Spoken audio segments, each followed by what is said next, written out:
Food back there tonight. You guys should have that.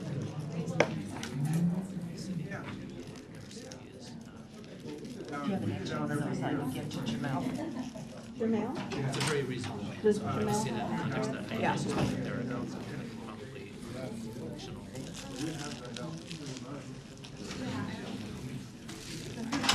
You starting the recording? Like 25 years. Yeah.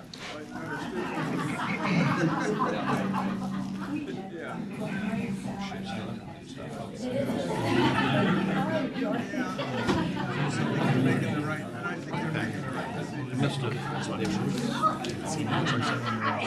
They are, but they know the way the audience is going to so. And one of them,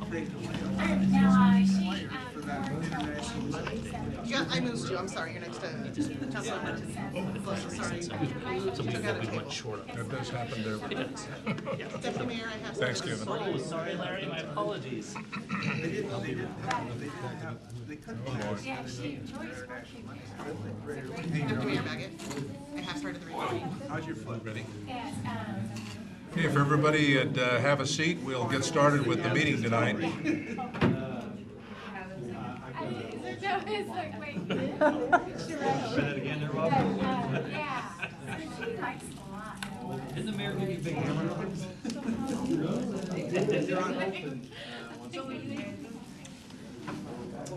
Council members, forward. Oh, yeah, well. Please proceed.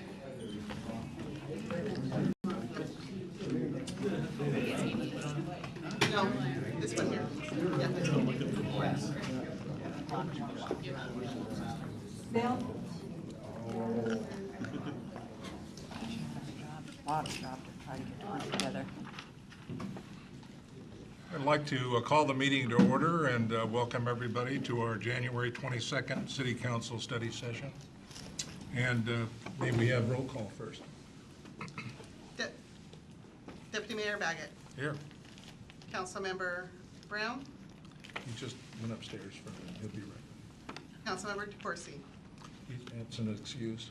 Councilmember Holman, Here. Councilmember Pelosa, Here. Councilmember Trout Manuel, Here. Councilmember Wells. Here. Thank you. Are there any announcements, reports, and presentations tonight? No, Chair. Okay, thank you. Well, I'd like to welcome our advisory, Airport Advisory Board to come to the table. So those of you that are out there that need to come forward, have a seat. Welcome.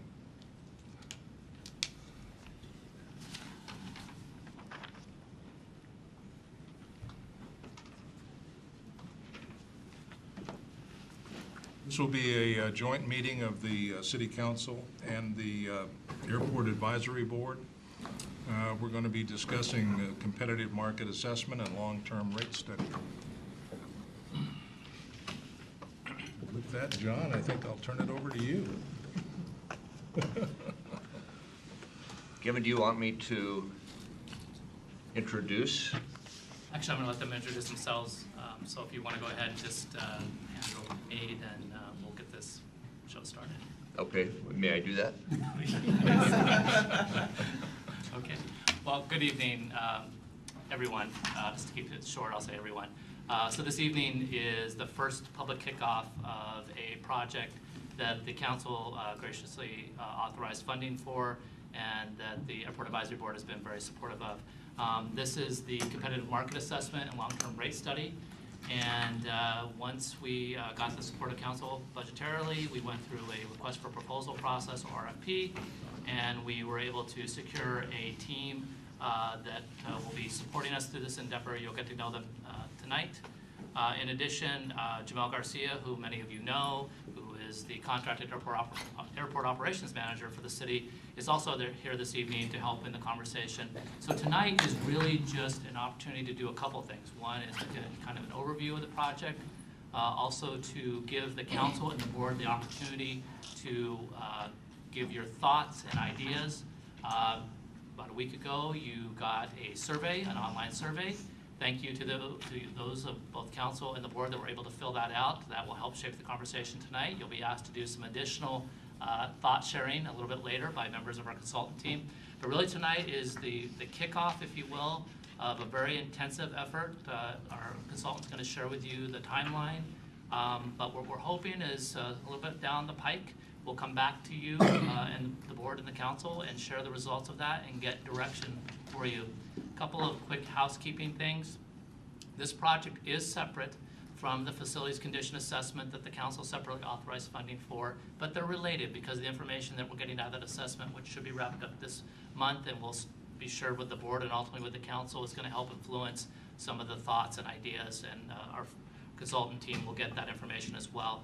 And then the other thing is to keep in mind that this is an effort to really help pinpoint what you all think and see and envision for the Auburn Municipal Airport. It is an enterprise fund, which means in our city governments, it means that it's its own budget control area. It is separate from the general fund, and it literally does have to kind of live and die by its own dollars for the most part. So this is about maintaining the value of the airport, and this is also about looking at how to increase that value in a way that both the council and the board think is appropriate. So with that, I'm going to ask the team here to introduce themselves, and then we're going to kick it off. So, Jamel Garcia, Aviation Management Group at the airport. I'm Todd Chase, a principal economist at FCS Group. And I'm David Gordon. I'm a business analyst at FCS Group. So at this point, I'm going to ask Jamel to step up here. He's going to take the reins, and he's going to walk you through, just kind of give you an overview. Many of you know about the airport, but for those that either need a refresher or that are relatively new to our city government, thought it'd be good to give you kind of Airport 101. Okay. Well, thank you, everybody. Appreciate the opportunity to engage in this class. So on the overhead, and hopefully you have the handouts, the Auburn Municipal Airport was put in 1969. But as general aviation airports, they are an asset to our national airspace system. There's over 19,000 airports, heliports, bases, other landing structures that are recognized by the national airspace system. Of those 3,300, out of the 19,000, I'm sorry, 3,300 are called NIPIAS airports, or they're part of the National Plan for Integrated Airport Systems. Auburn is a NIPIAS airport. Okay, so we're one of 19,000 airports, one of 3,300 that are eligible for the Airport Improvement Program, or AIP funding. Okay, Auburn, the FAA has been very generous to the Auburn Airport over the years to invest in the infrastructure and to keep it sustaining. On the graph, you can kind of see all the different types of things. When we talk about general aviation by definition is everything other than the airlines or the military. So it's a catch-all. So if it's not a major airline, like the Alaskas, Horizons, those type of things, it's not military, it's general aviation. So that includes, you know, the Nordstrom's family. It includes, you know, all the corporate aircraft out there for different businesses, and general aviation flying, whether it be personal or business use. Okay, the FAA identifies Auburn as S, or what we refer to as Sierra 50. So if anybody puts in any information they want to know about Auburn Municipal Airport in Auburn, Washington, not Auburn, California, not Auburn, New York, but Auburn, Washington, they would put in the three-letter identifier as Sierra 50, and all of our information that's in the National Airspace System comes up, and they can find out the length, width, operations, services, all at the airport, anywhere in the world on that. The city is the sponsor of record. That means that since it is an FAA-funded airport, that there are certain guidelines that the FAA requires the city sponsor of the airport to maintain certain requirements to be eligible for those grant funds. So we may look at it as City of Auburn is the owner of the airport. The FAA kind of looks at them more as a sponsor, because the FAA does have a huge investment to keep the airport as an airport. So that's where they come in and say, that's not really aeronautical use, we're not going to approve that at the airport. You can do it somewhere else. So things do have to go through an approval process to happen at the Auburn Airport.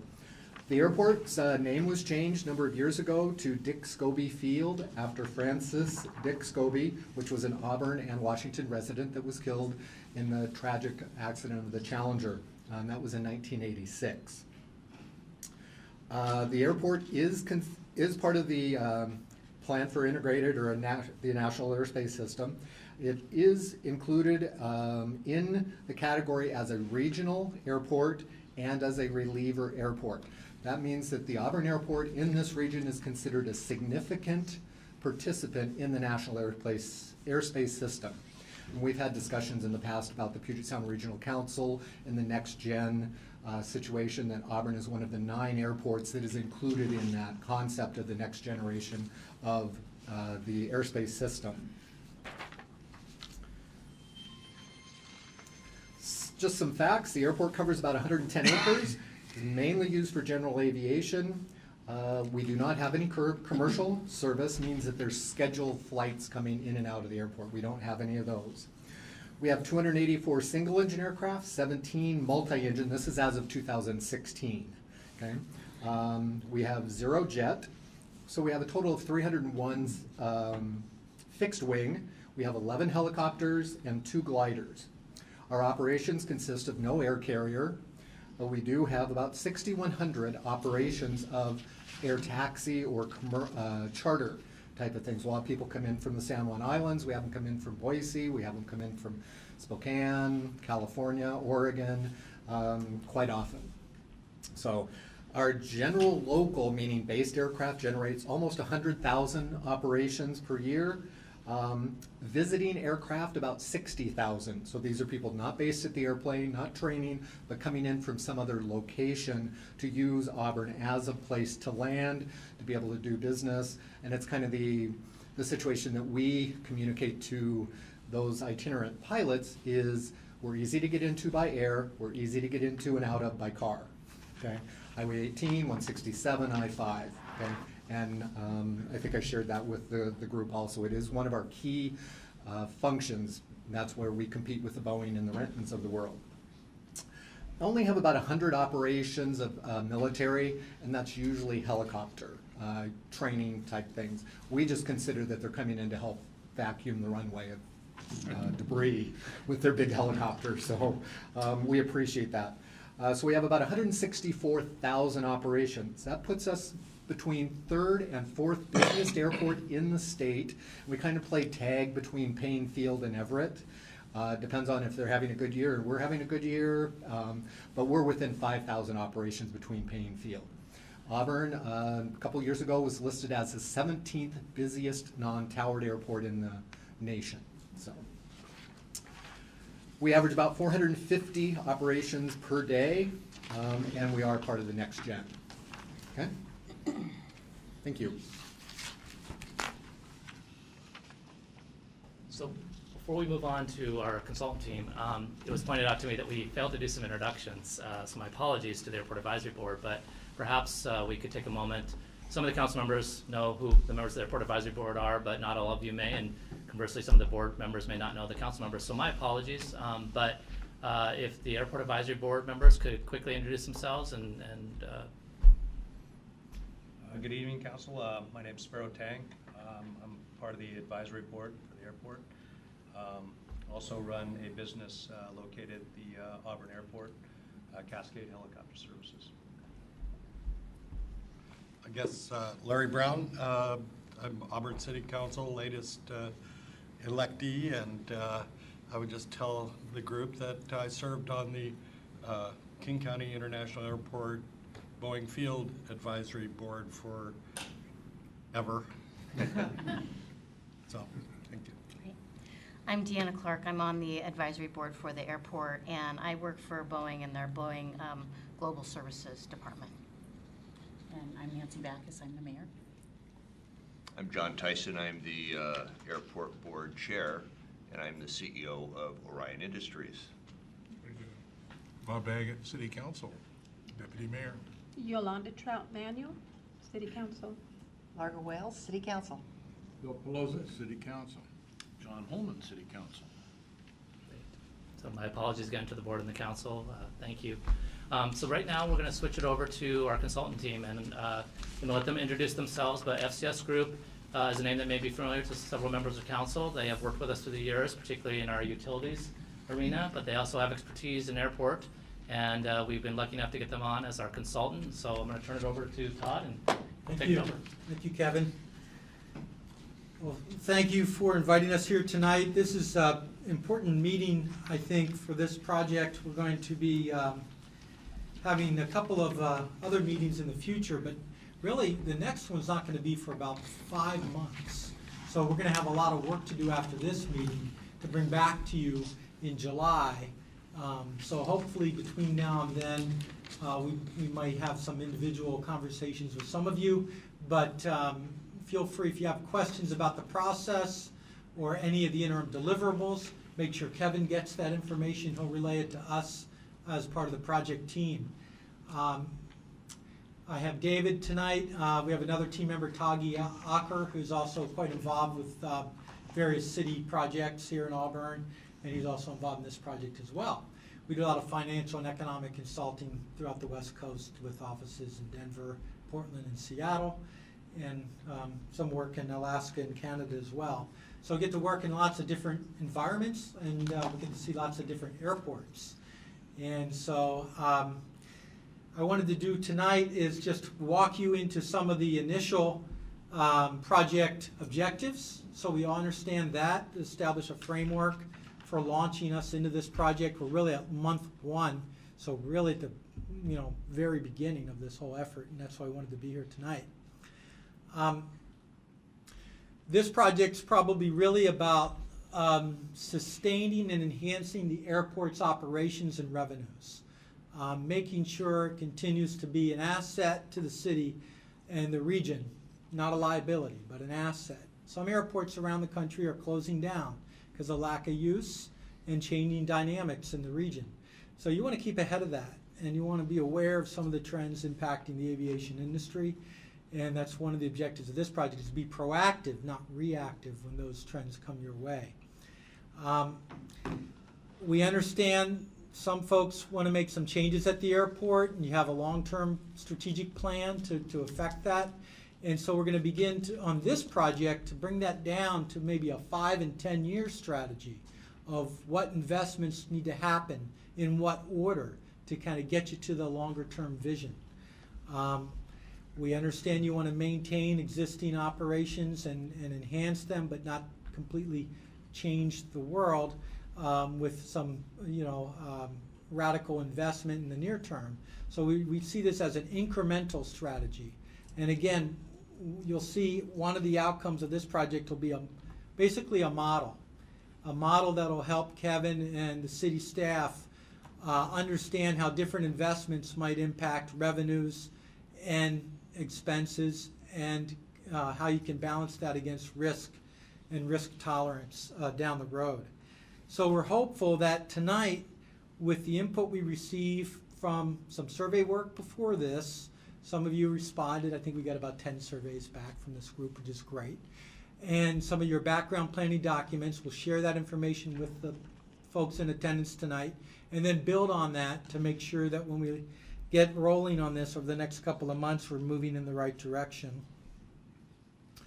As I mentioned, the project is pretty condensed.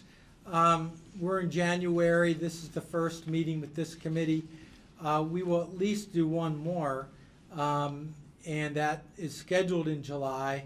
Over the next basically 4 to 5 months, we're going to be focused on 3 tasks primarily. They're listed here as task B1, B2, and B3. The first task is an existing conditions assessment of your airport in relation to other airports within the region. And in terms of operations, in terms of conditions of the hangars, in terms of lease rates, available space, waiting lists, facilities and amenities, as well as their plans and their changing operations and how their operations might impact Auburn. Either create new opportunities for you as, say, Boeing Field makes changes there.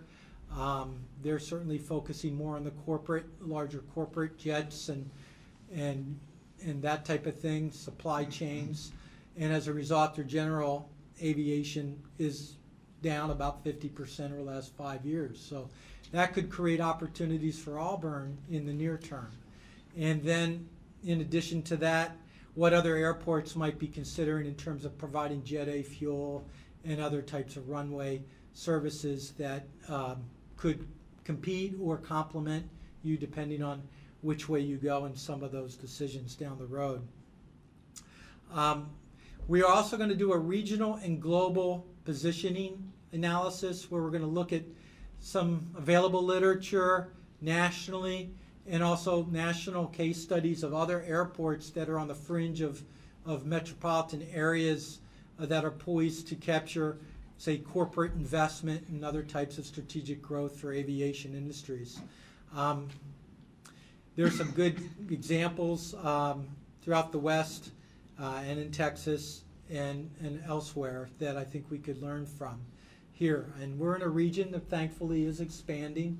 Over 500,000 people will probably be moving here in the next 30 to 40 years. So it's going to create a whole new market, and you're very well positioned, I think, to strategically accommodate, certain aspects of that market. Our feasibility assessment and action plan will begin to get into some more concrete investment strategies that you could make. Some are maybe dealing with the runway itself or lighting or hangar space or landside investments, and we'll begin to put price tags on those items, begin to look at some cost sharing with federal matches and things like that, so we can start to think about how you might want to prioritize some of those big ticket investments.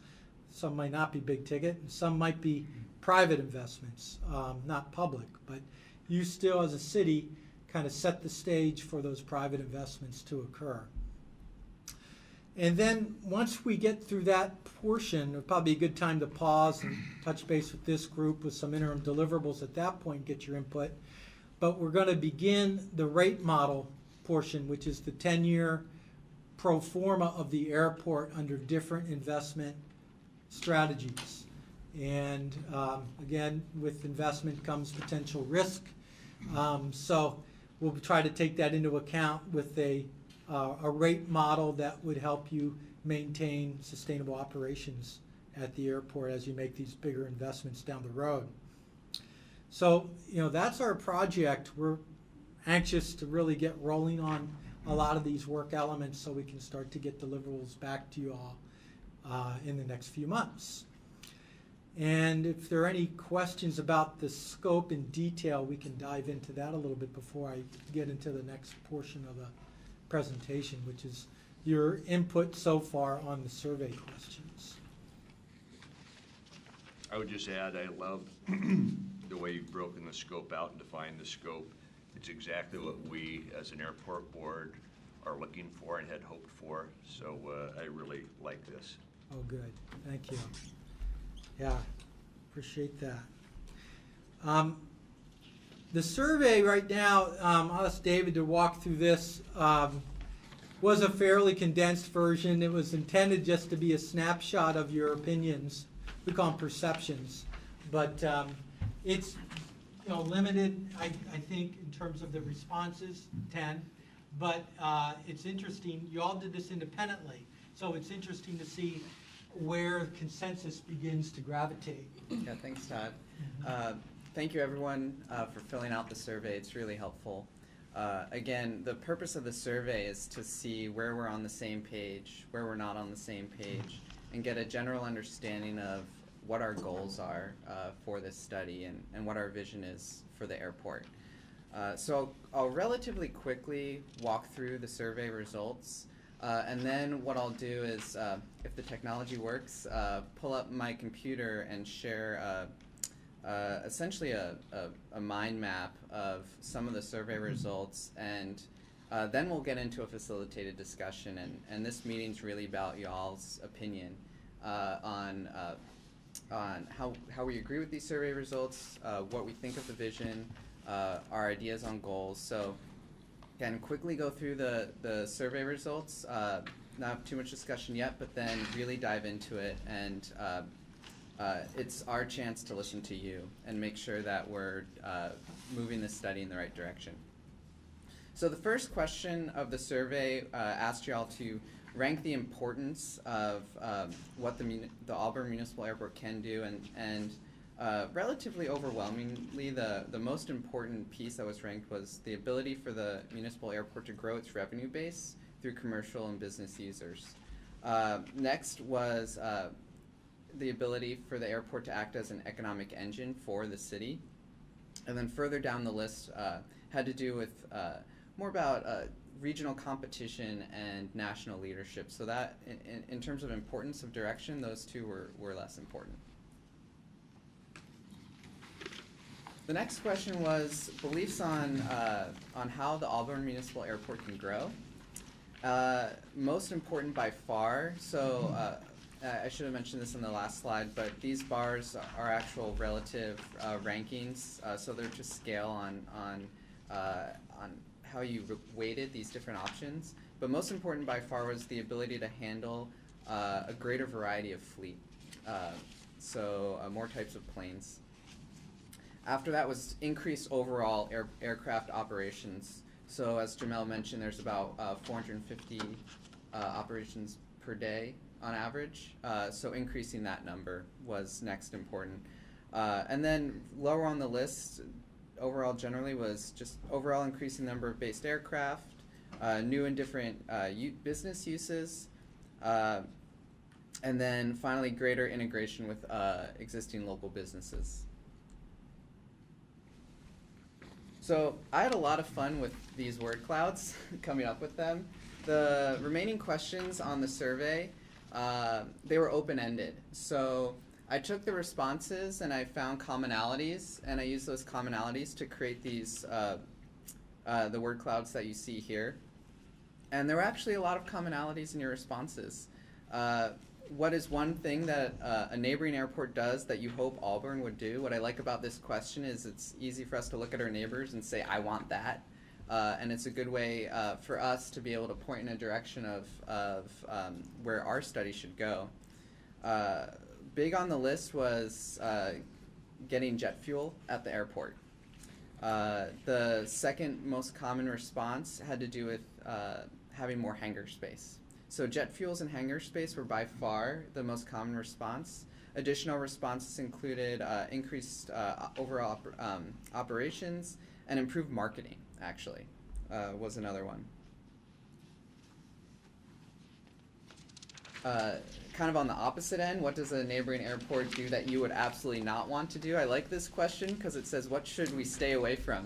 If we made a recommendation, it wouldn't be a very well-received recommendation. A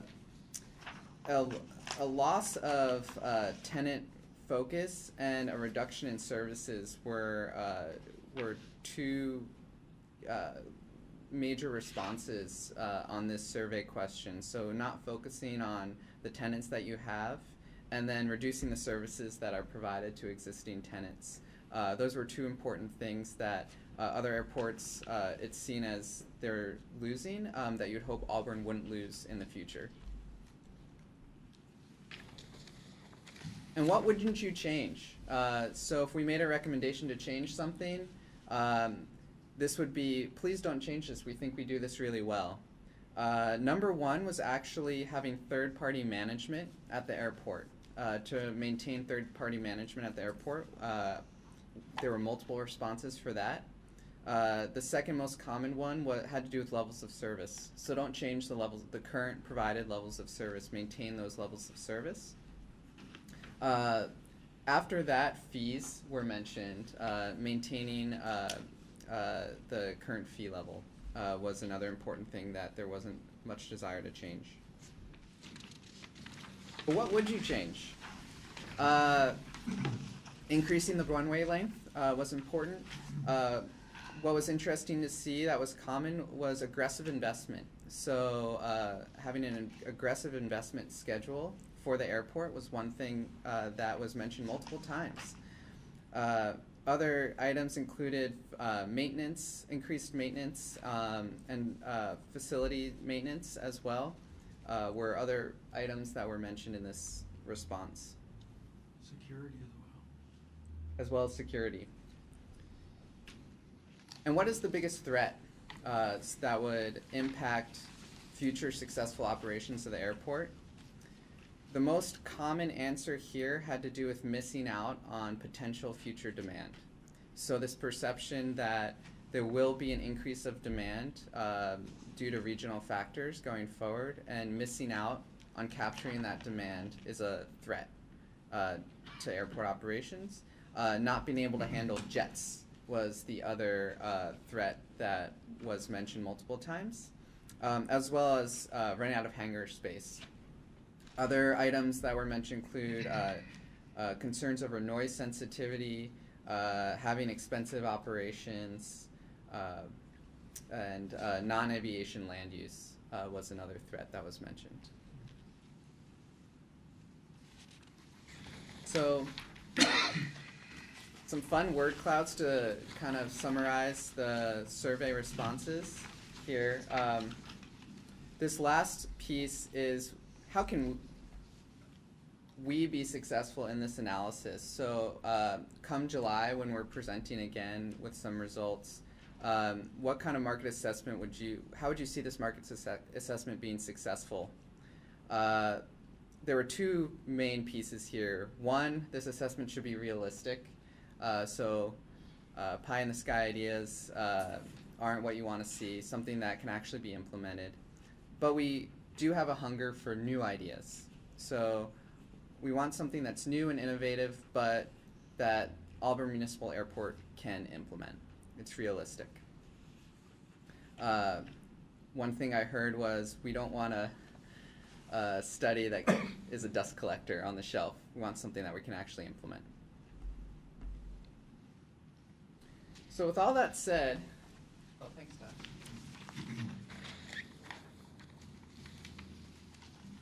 We'll see if my computer will cooperate.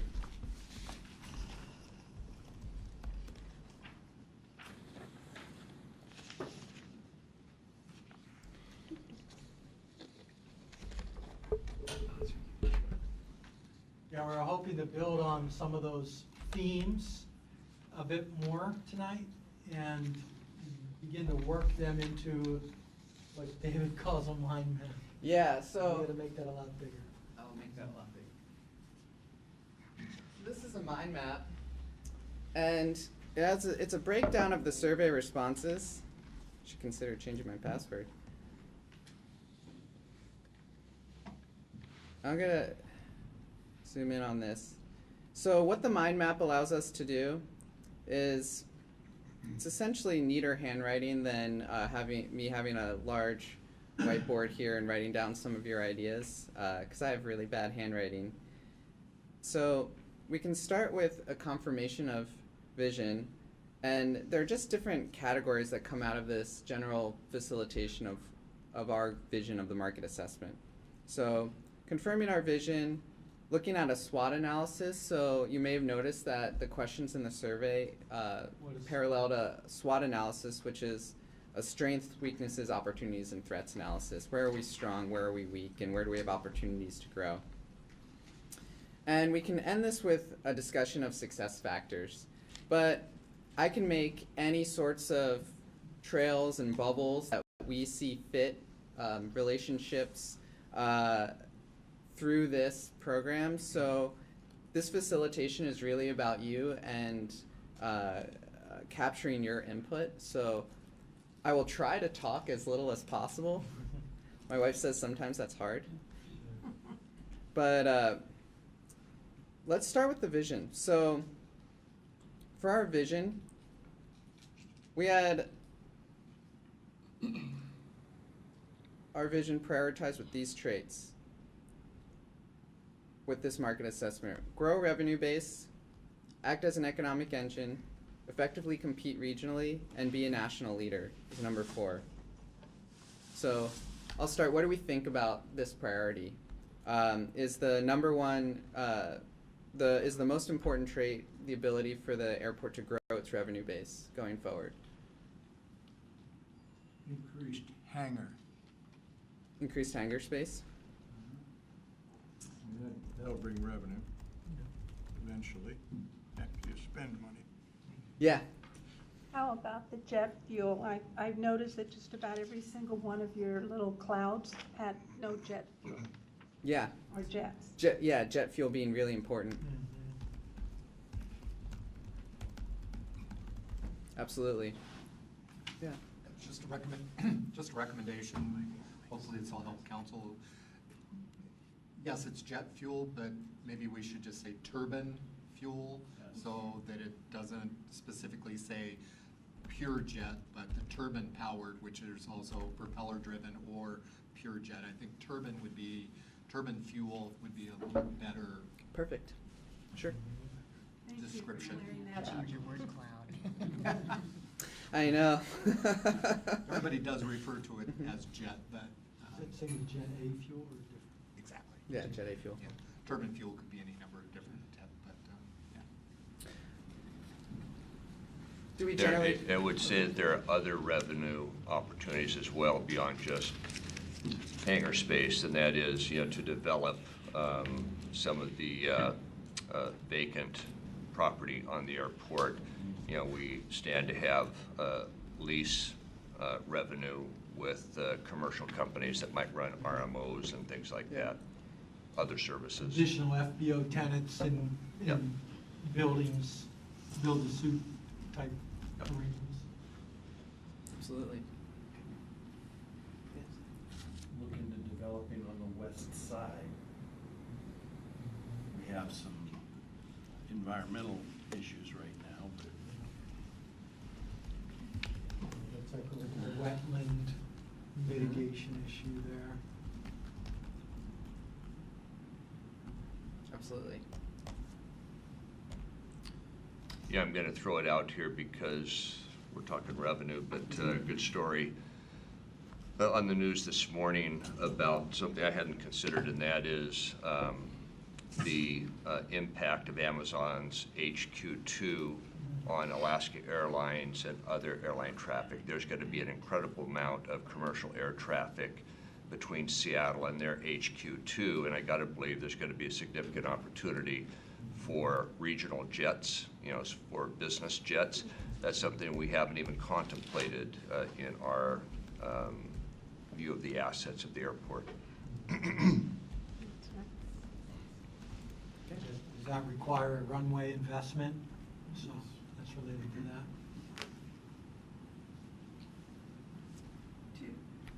Do we have the space to add another runway or extend it? Probably Extending is probably the biggest dollar investment that you could offset. So the cost benefit factor, there'd have to be, in my mind, a substantial acquisition of land to be able to put in another runway. And it doesn't have to be, via additional runway. It could just be, turboprops being able to use our runway. Exactly. I mean, and part of the situation is that the FAA looks at, I think our 90% level of operation is 193 or 196,000 operations. We're getting there slowly but surely.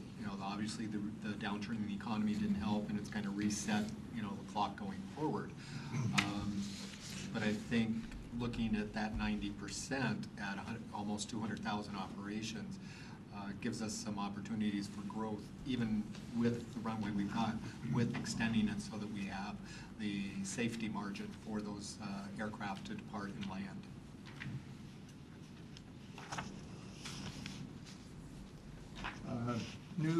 new maintenance businesses?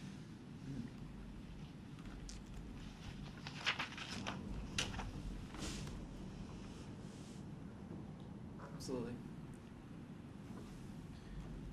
Do we generally agree with this priority scheme? Yes. Yes.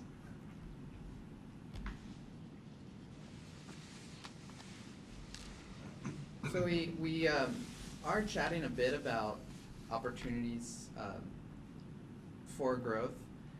So maybe we can talk about this a little bit further. Overwhelmingly, the number one response was increasing the type of fleet through turbine fuel and an increased runway as the largest opportunity for growth. So general agreement there still. What kind of fleet are you talking about coming in? Jamil, you're probably better for that one. Aircraft that would be 9 passengers and less with a landing weight of probably 12,500 pounds or less. That's what our runway is authorized for. With a single axle, there are dual axle aircraft that would be able to come in. But it's going to be the $5 million aircraft and below. It's not going to be the large turbine powered aircraft that, you know, Costco has. It's going to be the smaller turbine-powered aircraft. And again, probably 9 passengers and less. The other thing I would put with fleet in that growth area is maybe coordinates with some of the other ones that you had up there, but is facilities to accommodate those aircraft. Whether it be maintenance and or crew quarters, lounge area, kind of like the Signatures, the Clay Lacy's of the world, because the pilots that we'd be going after, or the companies we would be wanting to see use the Auburn Airport, are going to want those facilities. They're not going to bring their passengers, their buyers, their whatever else into a facility that they're going to be dissatisfied with. So there needs to be the Clay Lacy's and the Signatures of the world out there that would be able to take care of the passengers the way that the company, the pilots, corporate flight departments would want them taken care of. So facilities that fit with the needs of corporate customers, would you say? Yeah.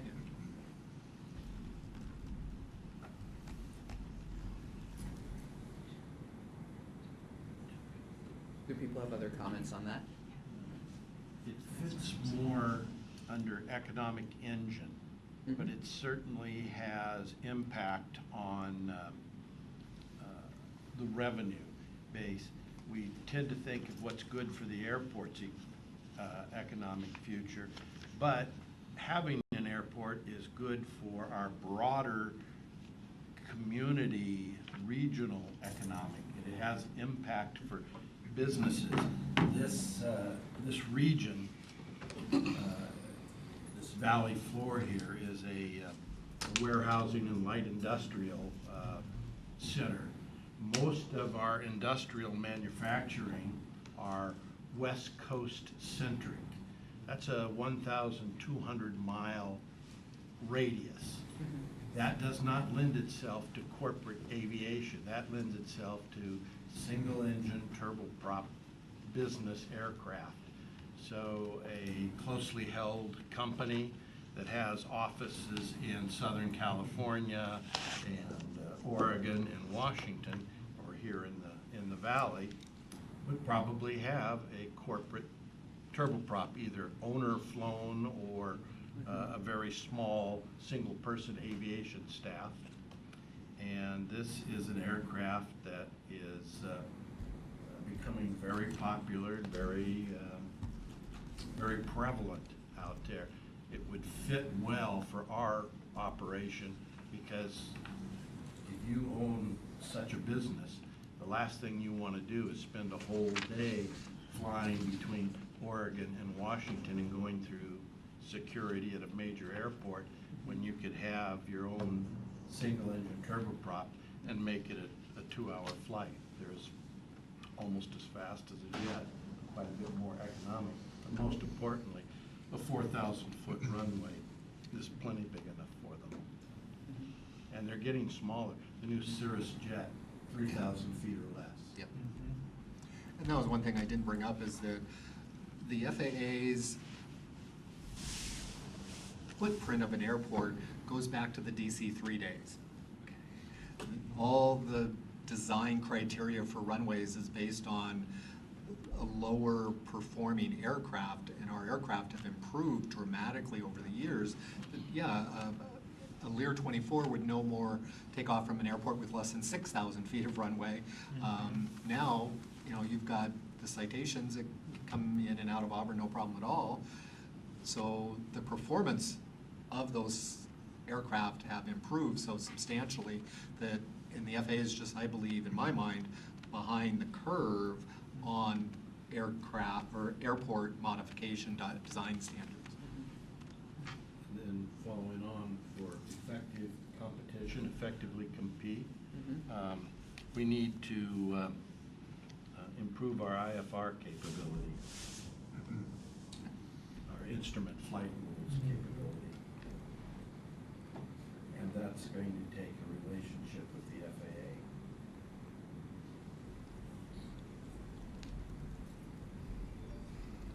To expand a bit on the facilities, we talked about facilities to accommodate corporate and the pilots and that sort of thing.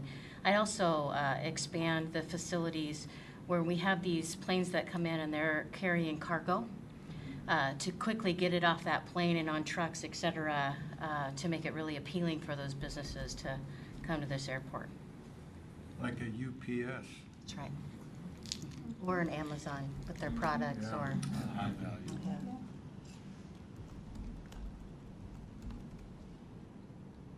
Yes.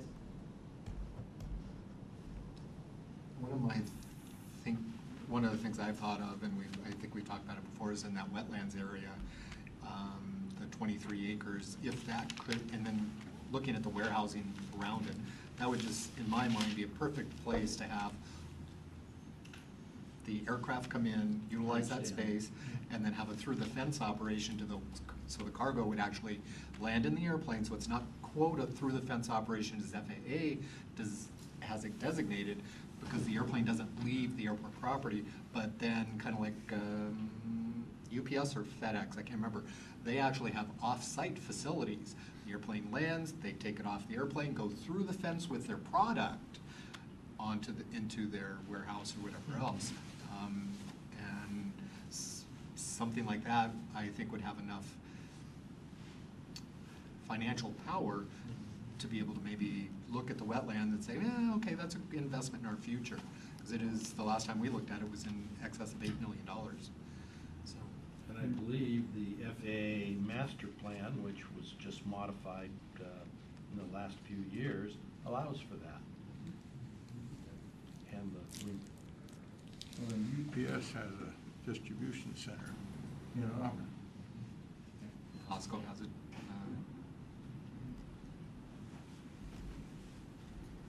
So one of the strengths would be existing distribution centers, or I would say that's an opportunity, taking advantage of existing distribution centers. Leveraging is our word.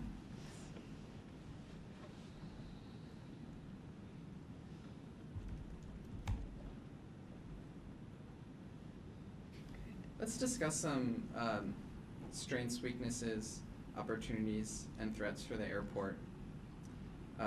Since it seems we're migrating that way a little bit. Generally, the strengths that were mentioned were existing levels of service, services that are provided to current customers, having third-party management at the airport, and the current fee structures and levels. Is there anything that we're missing on this list? Accessibility. That's with regard to customers getting on and off the freeway, not having to fight through traffic, proximity. Yeah. And also in the air, we're easy to get into and easy to get out of. We don't have the Class Bravo airspace. We don't.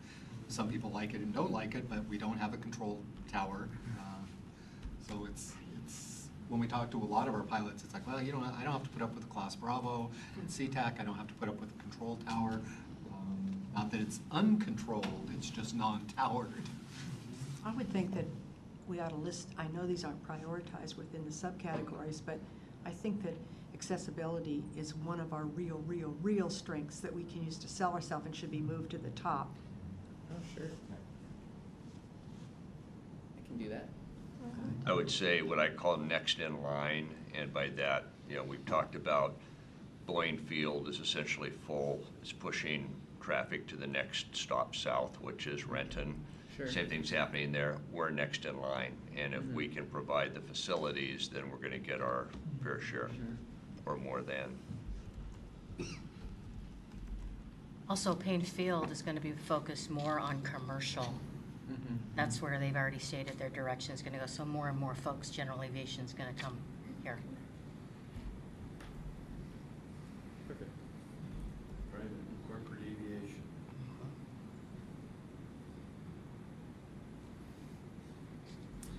What about weaknesses? Runway length was one that was mentioned, and historically being slow to change was another, and current maintenance upkeep of facilities at the airport was a third common weakness that was mentioned. Do we agree with these? Are they correct? I don't know about the maintenance. I think that every time we've heard that there was an issue, we've dealt with it. So I don't see it as a weakness. I think where this is coming from is the buildings on the airport are aging. Oh. And they're getting to end of life or already are beyond it. Aging infrastructure. Yeah. Okay. So Yeah, maybe it's that's better than more how we, maintenance. yeah. Okay, yeah, I would agree. Yeah. We can change that. I think the wetlands on the west side are a weakness. Okay. And the power lines on Wouldn't a weakness be The coyotes. animal infiltration, fowl? We already have nets out there over ponds. It's a good reason to get rid of them What a wetlands. coyote that sleeps on the airport. Yeah, On the wildlife air- hazards is yeah. what he's talking about. Wildlife hazards. More asphalt. Okay. Not in our lifetimes. We also have power lines in the north that extensions will have to deal with. Yeah, I would agree, but that would be another obstruction. Okay. Increased security is probably at this point a weakness. Yeah. I think a weakness is the parameter fencing. How so, Bill?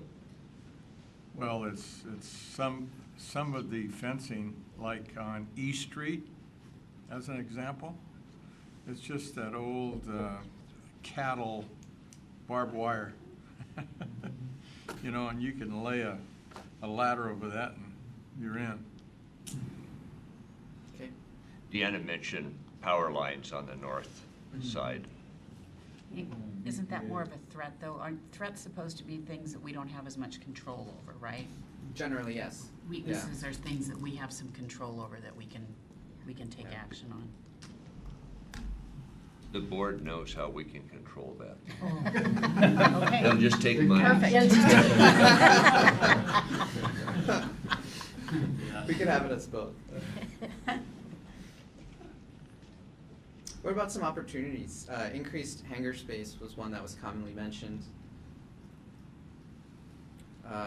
Being next in line for regional demand and capturing that demand is another major opportunity that we've heard. Upgrade, construct facilities, pilot and corporate facilities.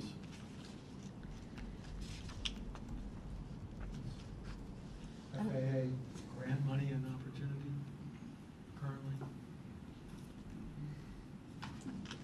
Do you have a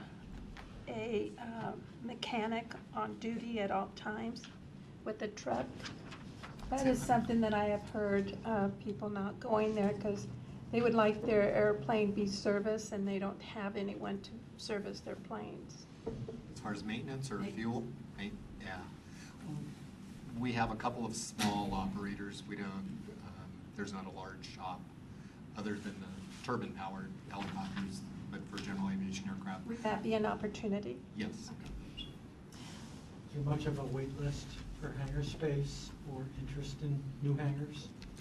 We have about 29 on open and 2 or 3 on for open hangar.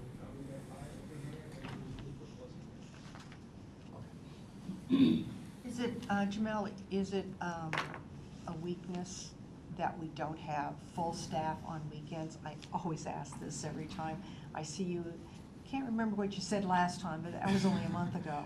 Yes, in 2013, we proposed to do that, and that was to move from a box of airport management to providing services that normally a fixed base operation would do. That's usually a private entity, you know, whether it be another business.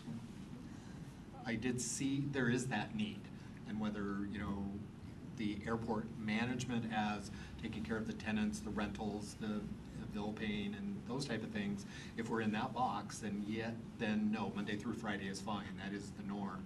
If somebody in that process is going to provide fixed base operation services outside of airport management, that can either be through airport management or through another party.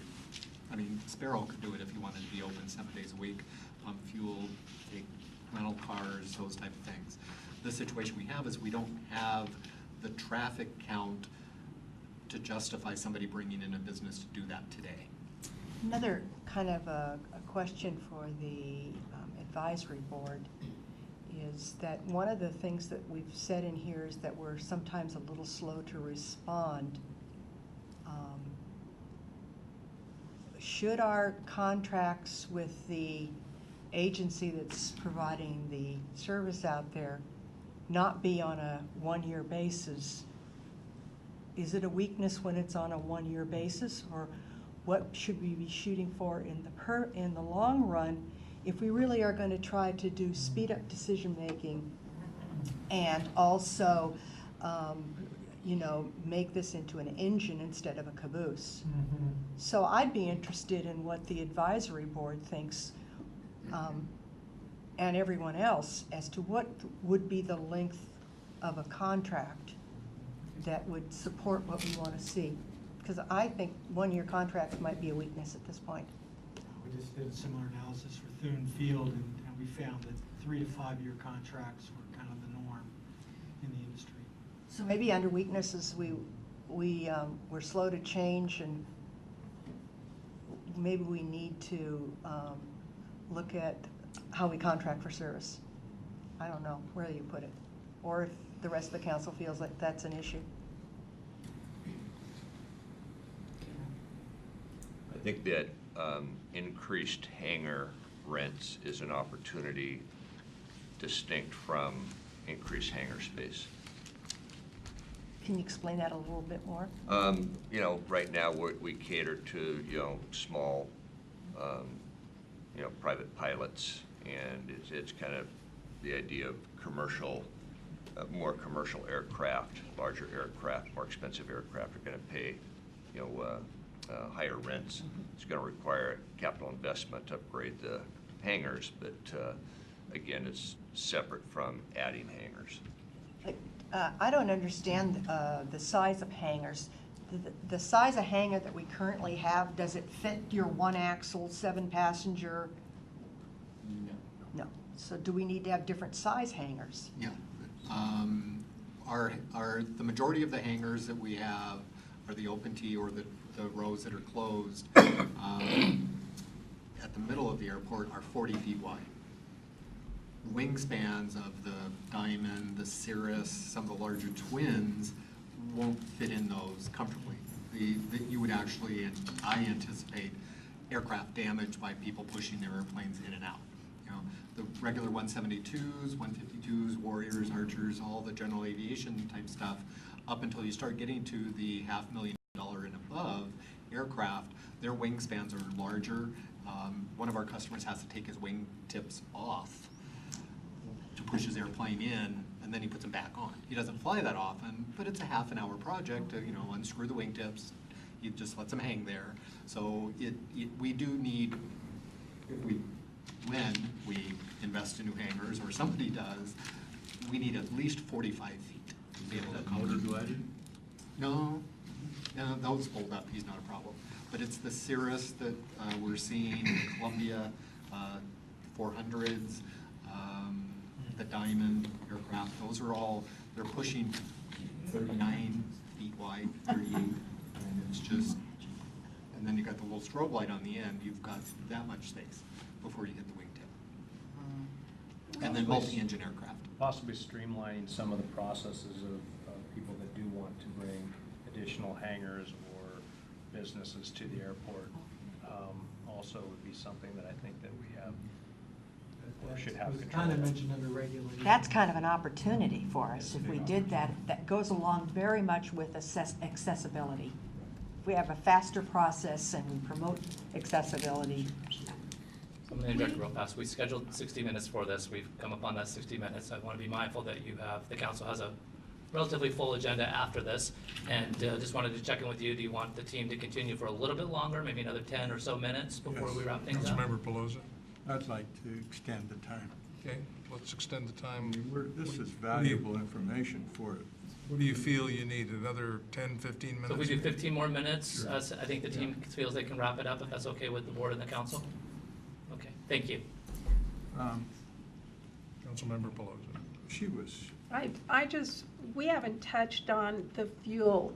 Are we competitive, or are we high, are we low, are we right in there with the chart fees?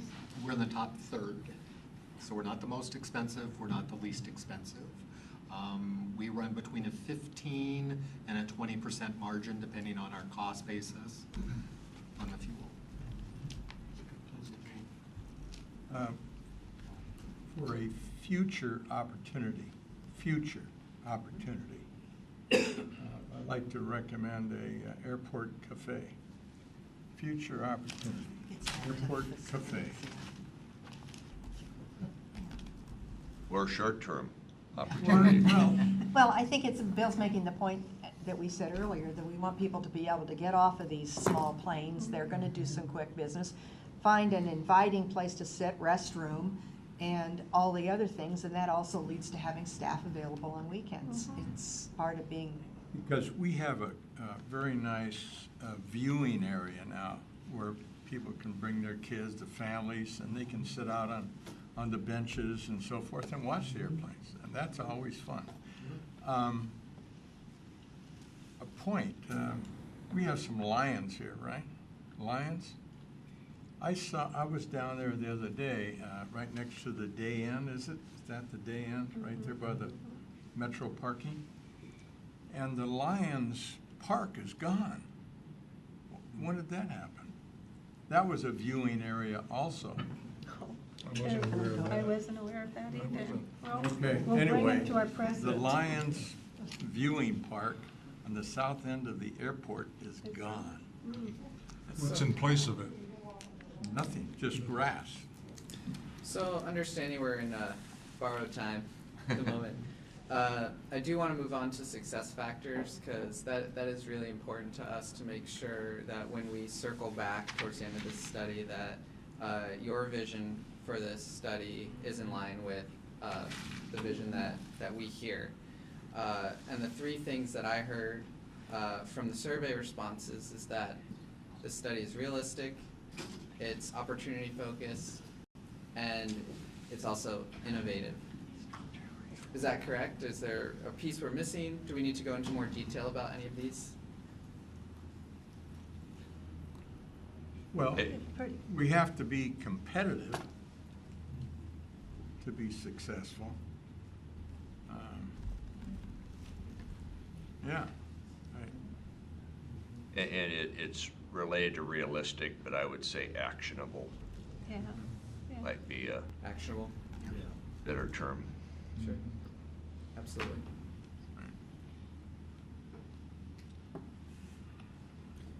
Do we have concepts on innovative? More categories of what that can mean? Well, I think when you're talking about through the fence cargo on the west side, over a wetland, Yeah. that is about as innovative as it gets. I can have my hallucinations.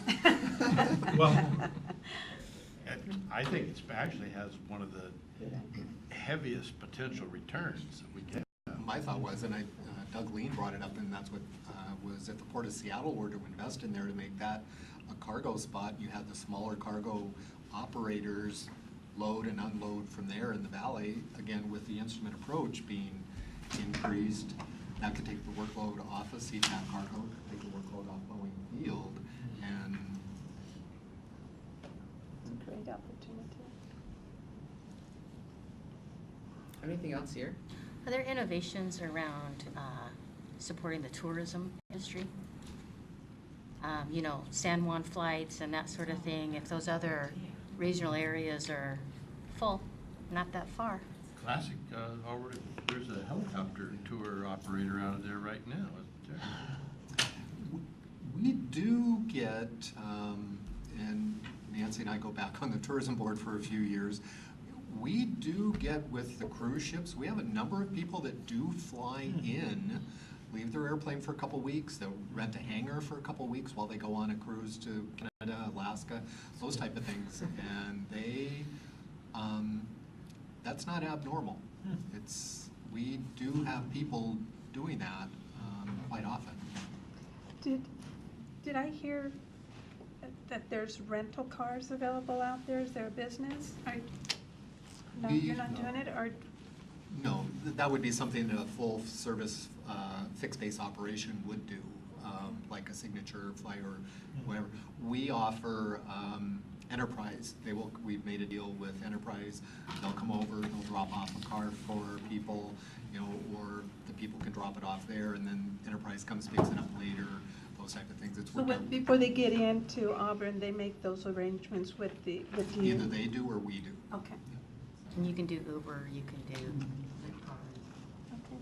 So, do you see any conflicts with the ideas and comments that we've mentioned so far today? So, by going down one path, would it prevent us from going down another by attracting cargo planes and doing that investment? Would that prevent investments in reaching more business customers, or do these all fit hand in glove to a potential future Auburn airport?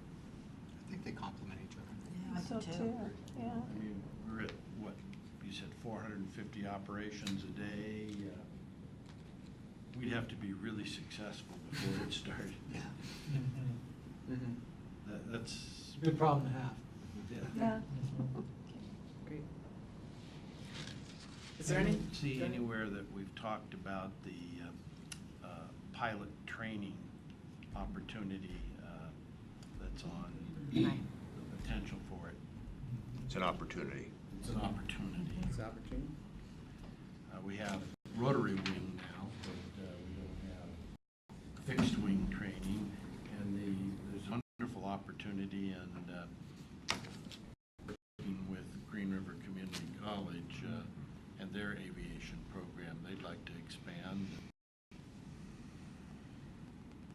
And they do have the room to expand too.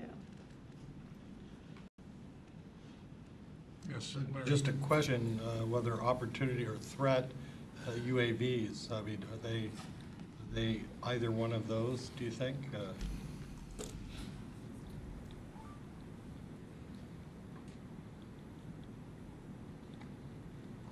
I'm kind of neutral on it because we're not, other than having a limited area for them to operate and not be able to interfere with airborne traffic, and the FAA speed of getting a handle on UAVs and how to handle, you know, the influx of that. I think it could be an opportunity. One of the things that I've looked at is a ground school for wannabe unmanned pilot. We have discussed it as a board. Yes. We're cautiously optimistic. Is that right, Jamel? Yeah, because I mean the revenue stream would be nothing to jump up and down about, you know, because they're going to bring in their whether it be a toy or a multi-thousand-dollar one. But I think being able to offer them some sort of training on the airport could be an opportunity, in my mind, to protect the airport and the pilots using the airport from the UAVs. That was my concept. That's where the threat comes in. You do the right thing, and we'll all be happy. There could be another partnership training, workforce training with the Green River Community College relationship. Traffic increases, you got the opportunity for Green River to operate a student.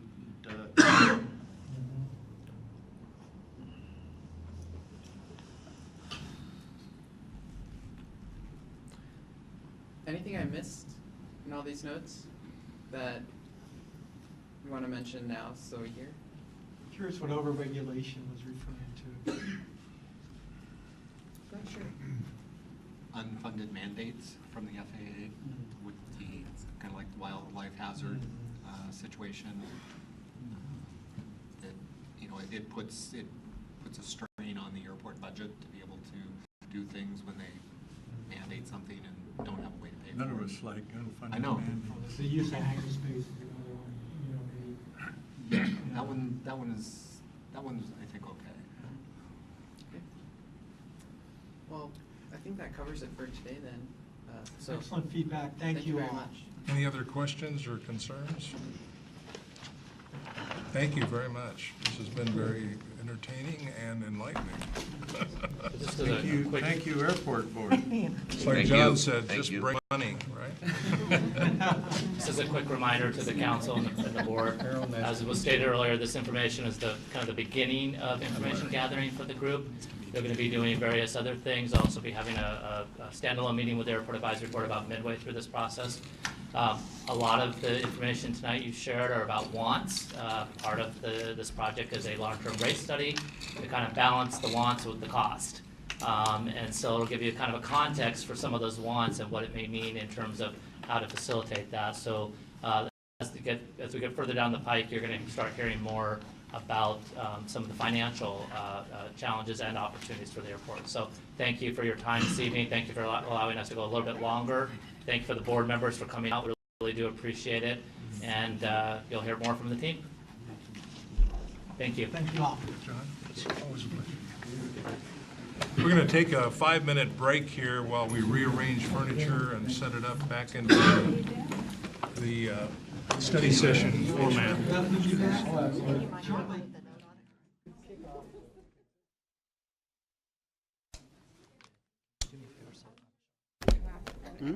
And introduce Rebecca, if that's okay. No. Listen, I want you two to speak. I'm not gonna.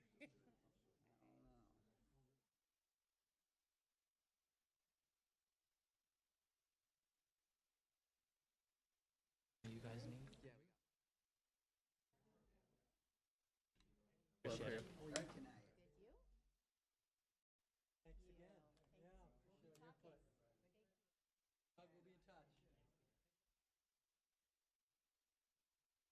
Soon. All right.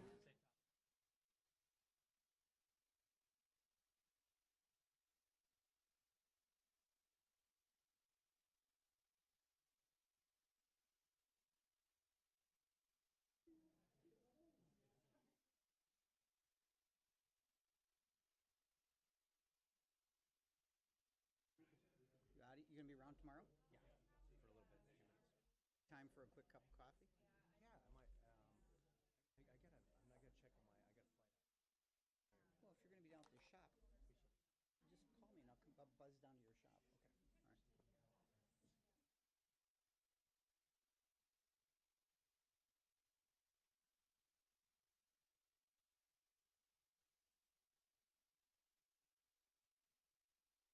Okay. All right. There you go, ladies.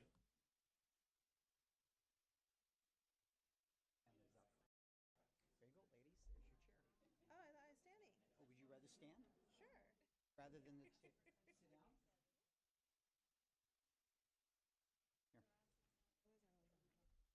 Are you talking too? Nope. This is all about you two. I'll be here behind you. They start chewing it. Feed information. This is a 10-minute warm and fuzzy.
here from the podium. Okay, and if you're gonna do it from the podium,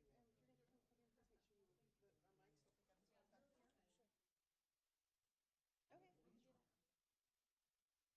Sure. Okay, we can do that. How about that? It's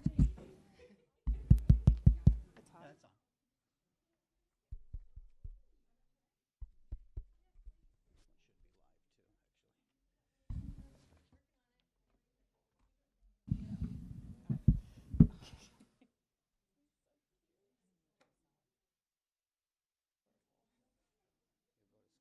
This one should be live too, actually.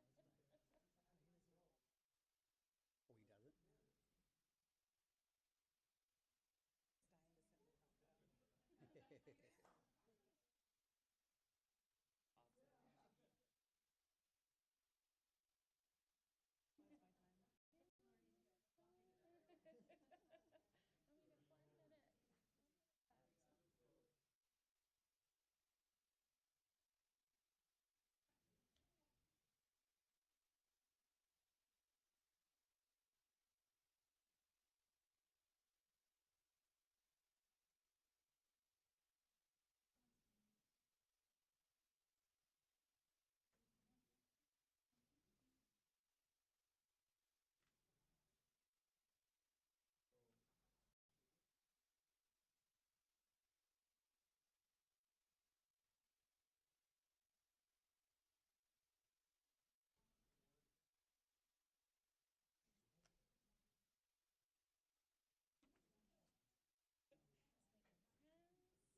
to school now and say, my mom was on TV last night. Oh, he does it? So big.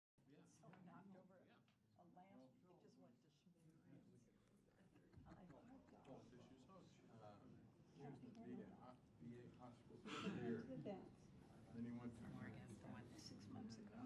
And they said he had an infection in his head. So we went in there, they gave him antibiotics, drops to clean his ears. So Ron got that.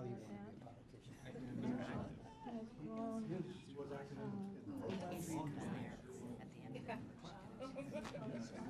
When y'all point. His ears, he can't hear. And I think you know who else has got that? My husband. Did you say we want to leave it? Darlene, how are you doing? How are you? Fine. Isn't sounding better and better all the time. Where's Missy? Where's our tourist lady? She had child duty. Oh, Her husband had to work. Come in advance and they have them all minimized. Better not be a lot of other windows around there. I sure like her. Very good, Bill. Yeah, that's good. I wish I had Really a full. awesome. I wish I had a. It's good that he's back out. Why are you hiring? Oh, and he got a haircut. He had his hair down about here. I had to leave early this morning. Yeah. Because she does so They're much. choosing Not only is she doing your stuff, she's doing blue ribbon stuff, I and will. that is just keeping us. Yeah, I'm working on it now. because she is valuable. His tourist lady. She's working for.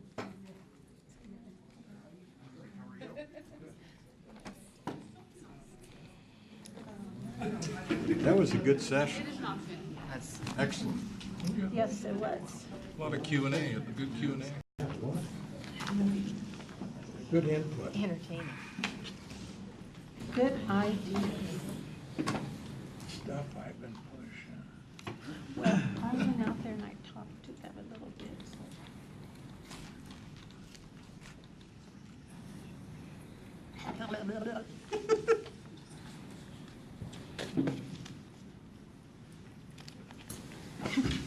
Mr. Brown, what was those eyebrows for? He's got a hello. Okay, we're going to call the meeting back to order, and the next item on the agenda is a tourism update.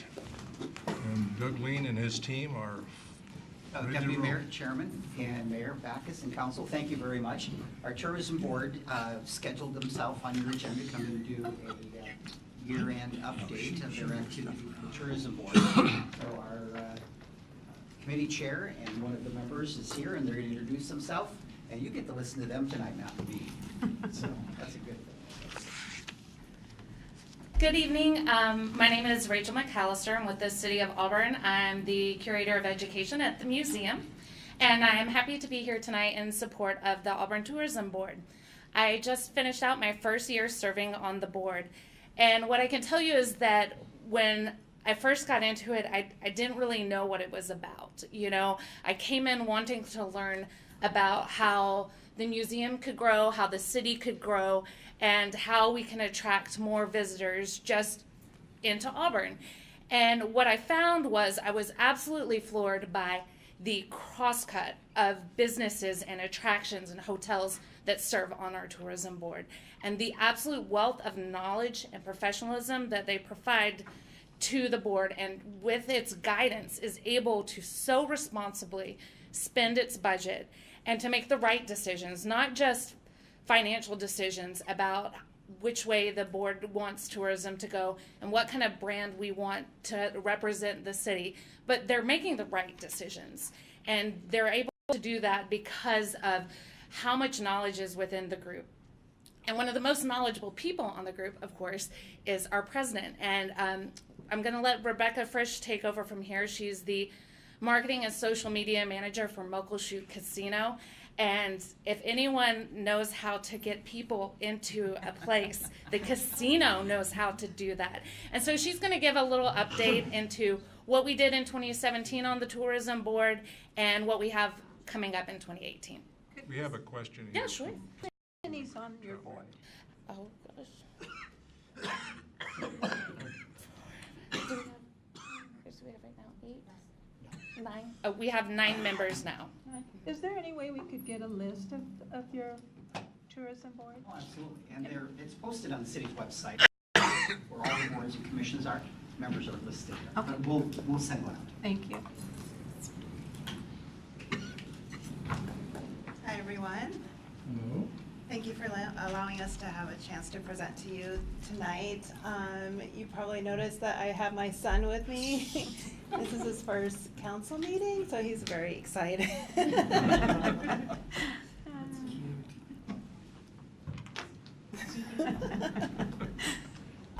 As Rachel mentioned, and thank you for that introduction, I'm the Public Relations and Social Media Manager for Muckleshoot Casino, but on the board, I'm really bringing to bear more than 20 years of experience with communications. A lot of that centering around and revolving around tourism. I was raised in Las Vegas, and I have been a television journalist for about 13 years covering tourism in Las Vegas. I also served as a publicist for MGM Resorts International for about 5 years, and then went back into journalism, and now I'm back into public relations again. But it's all about, you know, making a brand come to life and telling the story of that brand, and I think that that's something that we've really been tasked to do as part of the Auburn Tourism Board. And as Rachel was mentioning, we have some stellar people on the board who bring to bear, you know, quite extensive knowledge, not just not only about Auburn, but about their different industries as well, and about the marketing or sales aspects of their jobs. And so I wanted to take a moment to thank Rachel and Julie with Parks and everyone else who was on the board for joining together and really trying to put Auburn on the map from a tourism standpoint and to evolve its position as well. So I wanted to kind of guide you through what we've been doing over the last year and then talk about a little bit of what's ahead for 2018. 2017, one of the biggest milestones for us was the launching of a new and improved website for Auburn Tourism, Explore Auburn. The website, if you haven't visited it yet, uses moving video and big, bold imagery to catch the eye and to really grab your attention, to highlight some of the major attractions in Auburn, but it also tells you about all different facets of tourism here. It talks about dining, it talks about things to do when you're playing. It also has lodging recommendations as well. And then it's really easy to navigate. There's a trip builder functionality. And so I don't believe that once you revamp a website that it should stay static. I think this is a work in progress. It'll evolve over the next couple of years to be even more user-friendly and to be more in touch with what our guests is looking for when they come to Auburn. So if you guys are using it and you have any ideas about, how to take it to the next level, please let us know. Another major milestone for us was the launch of a new tourism campaign. I'll show you the video in just a second. I'm not sure if everyone had a chance to see it yet, so I made sure to put it into the presentation. The video on YouTube alone has seen over 38,000 views. A corresponding social media campaign around the video reached more than 51,000 people and produced more than 4,500 website clicks. So there's a great interest in coming to Auburn and learning more about it, and we can only hope to capitalize on that. And if you guys have not seen the video yet, I'm going to play it for you.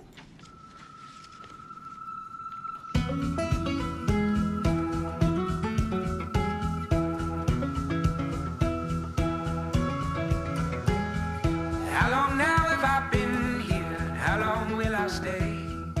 Got a little more work to do before I'm on my way. Tying all of my loose ends, still got debt to pay. Picking up the pieces before I'm on my way.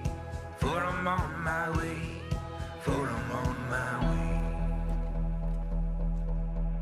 Before I get there, before I show up, before I'm somewhere, before I grow up, I'll be here taking in right now till I'm ready to go. When my time comes along to move on, then I'll already know.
So from the chuckles, I'm sure that you guys recognize some people in the video.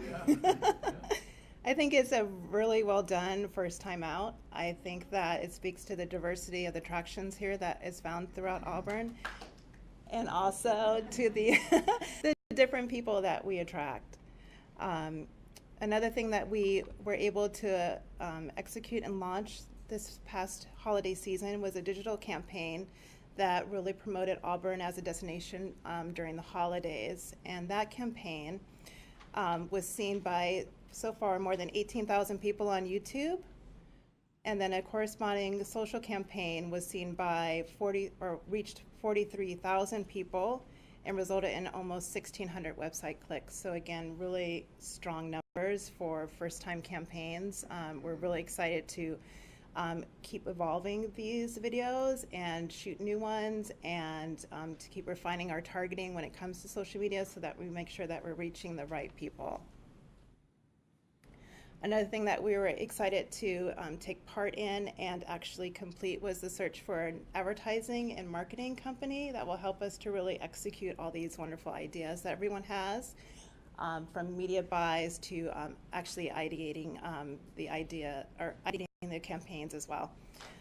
So we were able to interview quite a few different area marketing companies, and through a scoring system, we proposed that Smart House Creative be the advertising and marketing arm of the city, and they accepted. And so we're working with them right now to really get them up to speed to what the challenges are, what the strengths are, a lot of the things that you guys were talking about with the airport, taking that and looking at that from a tourism aspect.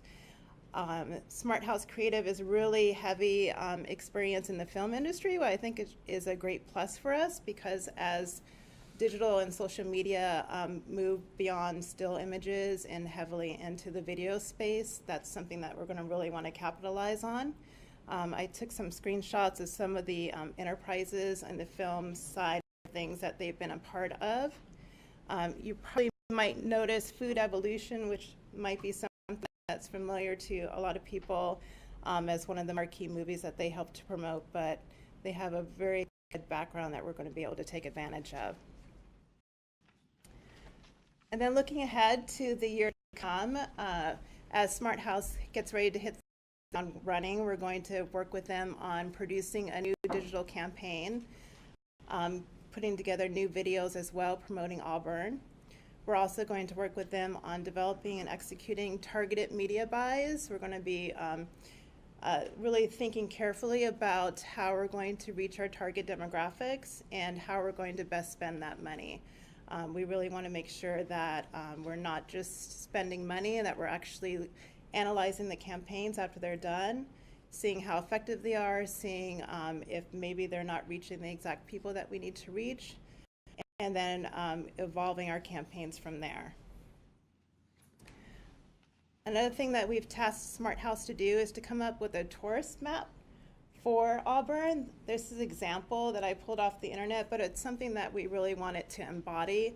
We want to have a map that can be distributed at multiple locations, even at hotel concierge desks, that really show the highlights of Auburn, what really makes us special and distinct, and making sure that it's not just a map that's turn by turn, but more of a map that people can really say, oh, I need to go here and I need to go here, and I didn't know about that, I need to do that too. So that's something that we're hoping to complete in this first quarter. And then something else that we're going to look into is exploring the possibility of revamping the tourism website, or tourism logo, and the tagline as well. There's just some discussion with the board whether or not this was the most effective logo and tagline for us. It comes off as a little dated. It's not as forward-thinking and as contemporary as the city is striving to be, so we're really going to look at evolving that to the next step. And that is 2017 and 2018 in a nutshell. I'm happy to answer questions, Doug or Rachel too, so let me know. I'd like to make a comment that for those moviegoers out there, we have excerpts from this video at the movie theaters, and it's gone over very, very well with most of the attendees. Catch a tune. Yeah, we've had really good feedback on that film. You know, a lot of times in marketing dollars, and I know the board spends an awful lot of time talking about ROI. You spend $1, what's the return? The film that's being shown at the theater, it's one of those that's difficult to really maybe peg an ROI to it, but we went into that with this idea and the numbers, demographics that we were able to find out that about 75% of the people that buy a ticket to go to that theater buy it from one of the 4 zip codes that intersect through Auburn. So when you take a look at the study numbers that come out of our retail leakage study and the amount of dollars that are leaving this community going someplace else and being spent, we have a fairly heavy job to do to inward market to our own citizens to keep those dollars local. So that's really targeted at our local buyer, not so much a regional person that would come in. Councilmember Troutman. I apologize, I didn't catch your name. Oh, Rebecca Fresh. Yes. Rebecca, I really appreciate you saying that you're looking at the cost and how you're spending the money, because that is something that our constituents are always concerned about, how we're spending our money. So thank you for sharing that and looking at how you are spending our money. Yeah, I think especially my background lately has been in digital and social media, and that's one of the toughest challenges of my job is really connecting back that ROI. But I really feel that even when it's hard to even when it's hard to prove that, I think you really need to keep an eye on what you're spending and making internal benchmarks then. So maybe you don't really know, exactly how many people are going to come back and spend ad dollar or spend revenue dollars here. But there are some internal benchmarks that can be set that make sure that you're spending the money as effectively as possible. Thank you. Any other questions for the Tourism Board? Thank you very much. We've got right here. I'm sorry.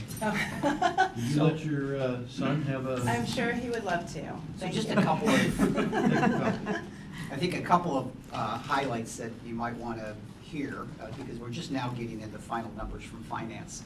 But as just a reminder, the funding that tourism works with is generated 100% from the dollars from the room tax dollars that are collected.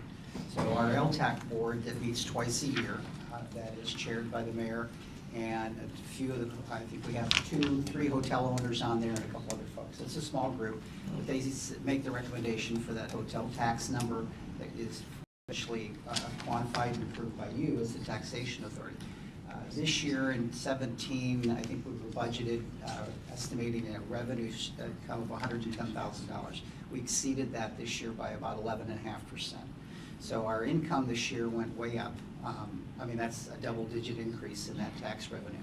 On the high side of the arena, numbers that we're going to be seeing with the 3 new hotels that are under development right now. So by this time next year, we should have an additional almost 410 rooms in the pipeline or on the street available for rent. So we could see our tax revenue on LTAC probably exceed $200,000 by next year, which will be a great thing because those are the only dollars that tourism has to work with. It's just what's generated from that. There's no general revenue funds at all that come to tourism to be granted. They are frugal, and the makeup of our tourism board is quite unique. We have the marketing directors from Muckleshoot, from Emerald Downs, from the Outlet Collection, from the parent company that owns the Best Western, their folks. So we have a board really loaded with some excellent high-end professional marketing folks. And so it makes for an interesting debate at times at the tourism meetings, but they really do put a lot of horsepower behind their decisions and the ROI that comes from those dollars. Thank you. Councilmember Wales.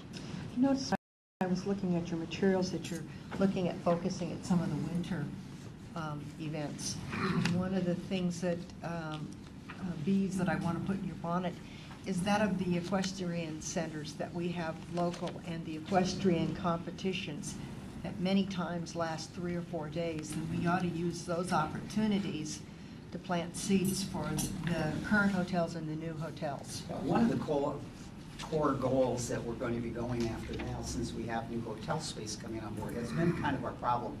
If you look at the number of small trade associations or activities like that that are available for those 2-3 night stays, our problem was, one, we were light on convention space, event space. We were very, very light on hotel space. So it was very difficult to go out and market ourselves as a destination. But with the new event center, our center coming on board, the amount of space that we can find at a few other venues, now we'll have close to 900 and some hotel rooms in town.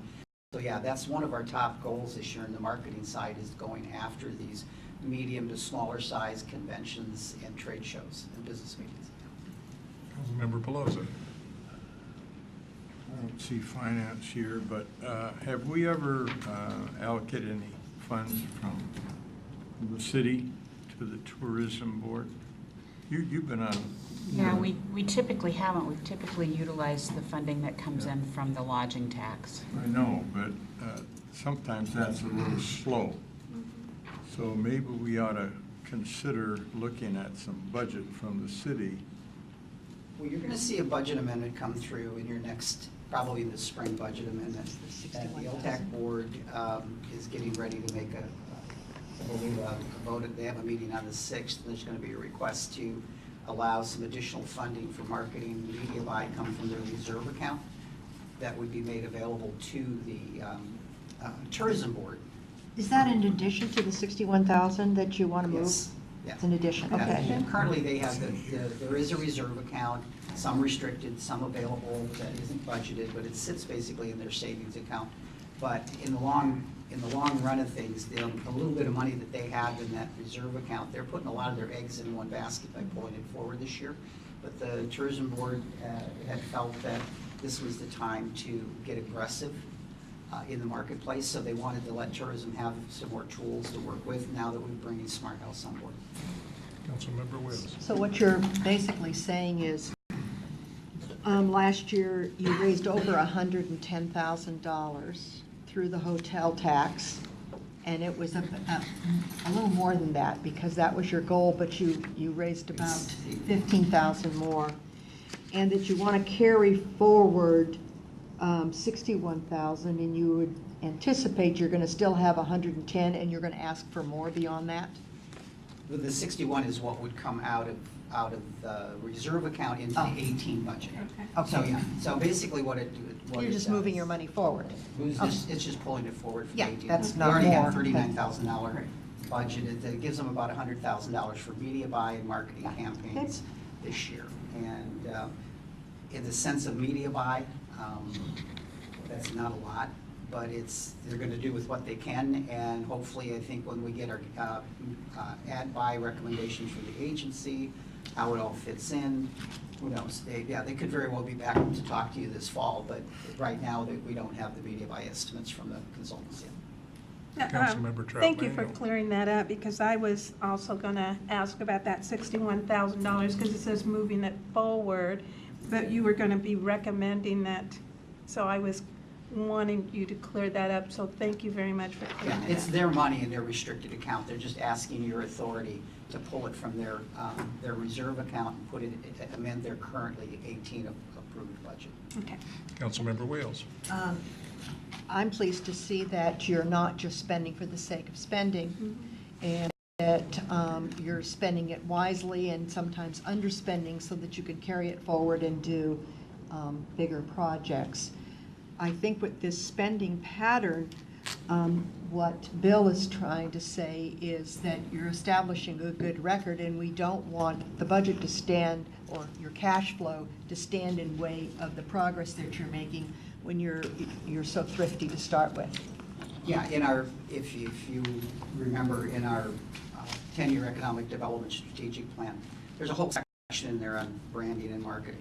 And where we're going with this is to move that forward, not only from the regional sense of branding the community to the region by name, but also then getting into the BIA, the ADA, the tourism and the symphony and other partners that are out there that are trying to pull activity from that branding and marketing. So we're trying through economic development to create an umbrella over these different venues that spend money and have resources.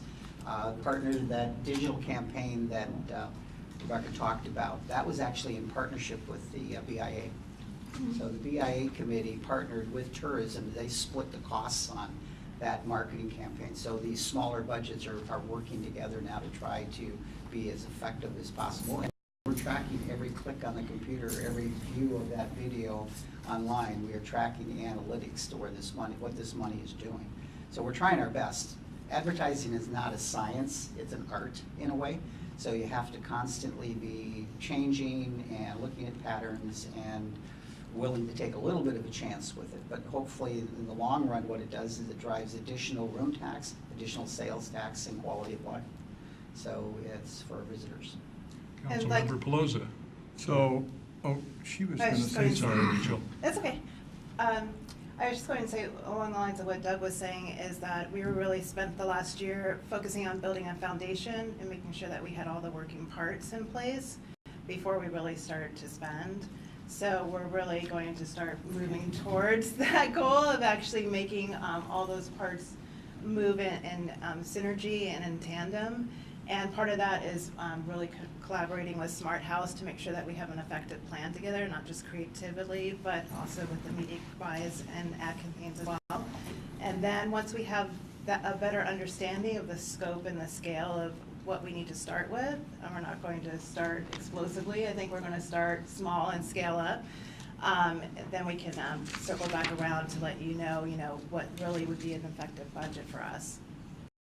And there's a lot of free media out there too. One of the other parts of this process is it also includes a very organized way to go out and attack public relations and media relations, which is basically creating stories about activity going on here and then basically pitching the press to promote and run those stories. Every time we can get the name Auburn said somewhere, there's an ROI that we can put a number to. So working with event planners, working with the media and travel planners and those types of folks out there, those are very, very important because that's free marketing dollars for us. And that's all part of the rate of return that we hopefully can capture. Well, what I was trying to say earlier was if we have opportunities, then that's where I think the city can help. Yeah. You know, we don't want to miss those opportunities because that'll just delay the whole plan. Well, Collaborations and partnerships are really all important in doing that. For example, I'll remind you from back in November when you passed the new ordinance cleanup for the BIA business improvement area, you told them to come back to you in 90 days with an update. They are coming. I guarantee you that. They've been working for the last 2 months to get their presentation back with you to where they are, what they're doing, what help they think they need, what their ideas are, and they'll be coming in February to update you on that. And tourism is going to be doing the same Are thing. you talking about the new look on Main Street? Look? No. The BIA is the ordinance, the board that I must have missed something then when you started. The business improvement area, the BIA. Yeah. There's 191 businesses behind that fund, and their board will be coming in. I think they're going to be doing a briefing with you in February with recommendations of things that what they're doing, what projects they're hoping to do and get involved in, and where they see that they need maybe some extra help. So yeah.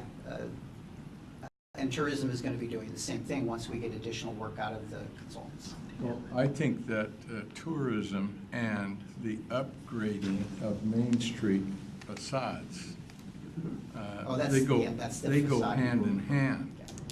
And I'm really pleased with the across from Nelson's. They've cleaned up that tax business. Well, that's part All of the whiles, yeah. That's the facade improvement grant. Right, I know funding. that. That's but I'm- separate from the tourism. I'm just saying that is Yeah, the beautiful. facade program that Kevin's department runs has been doing a very good job. Yeah, it's just perfect.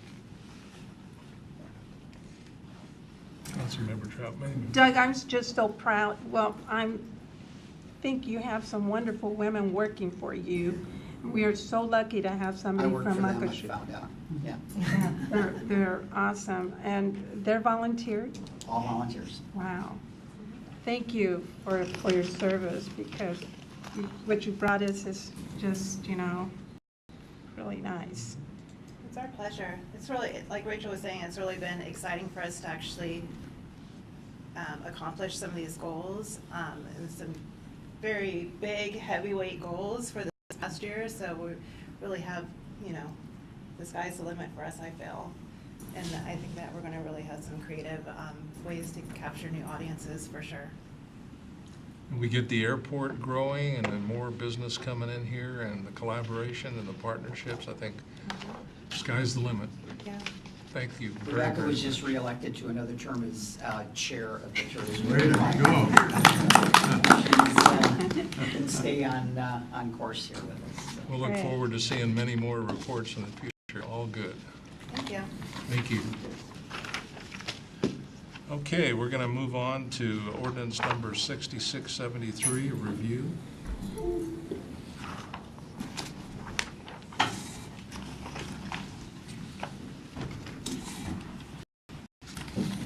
Good evening. Nathaniel Galg, Senior Planner with Community Development and Public Works. So the proposal before the City Council tonight is for a rezone for a 7,500 square foot piece of property that is currently zoned R7, and the request has been to change it to DUC, Downtown Urban Center. Property's is 307 D Street. Burger King is essentially in its backyard right across the alley there. The request is from the Kaimig Associates to move their architectural office to this site.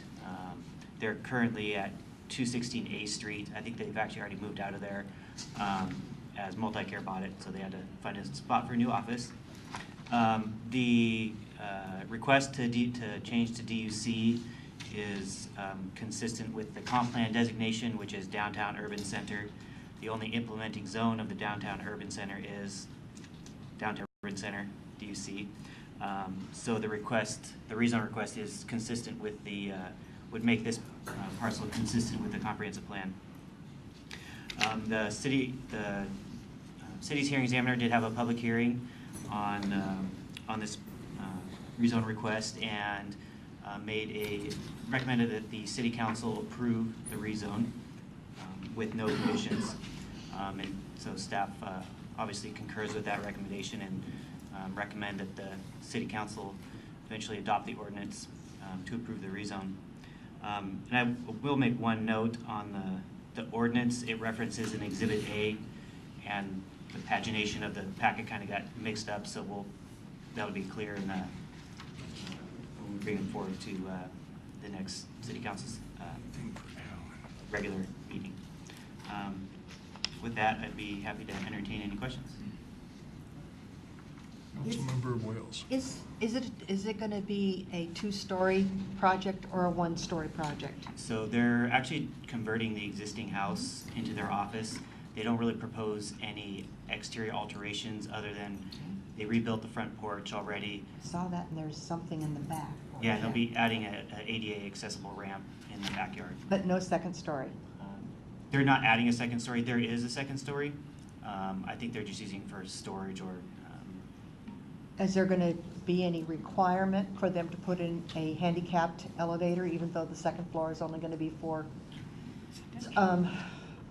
storage? I don't know what the trigger for elevator would be, but they're not required to put an elevator. Could you get me a copy of the trigger? Sure. Okay, Definitely. great. What about traffic mitigation? I looked at the trips, which seemed pretty reasonable to me every once in a while. Are they going to have to come up with any traffic mitigation fees? They'll pay traffic impact fees. Yep. Since they'll get credit for the existing single family. And then when they submit their change of use permit for the house, then a condition of that, or part of that will be paying the traffic impact fee. And they'll also be adding 3 parking stalls off of the alley in the back.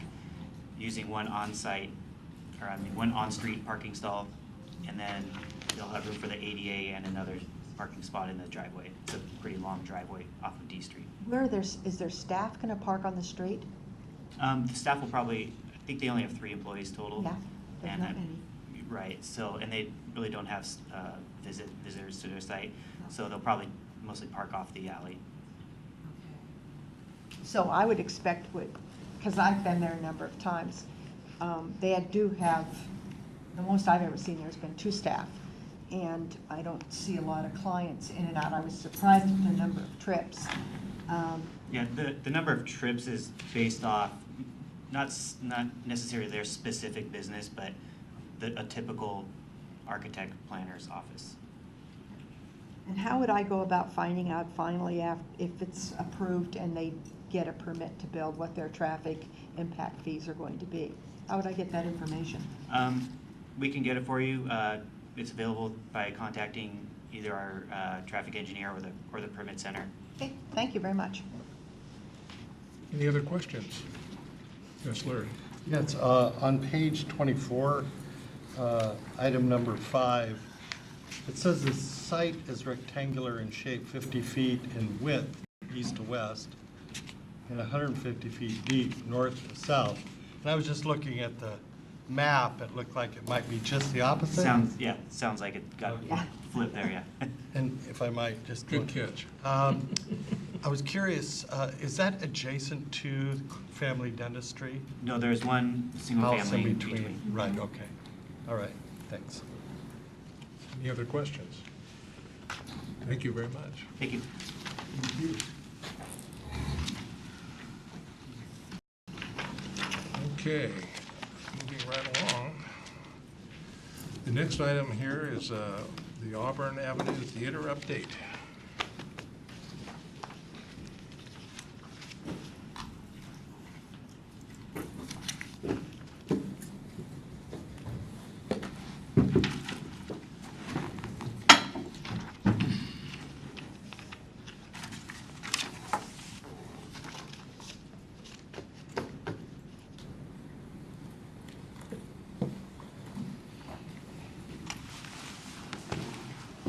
You get the 3 of us for the theater show.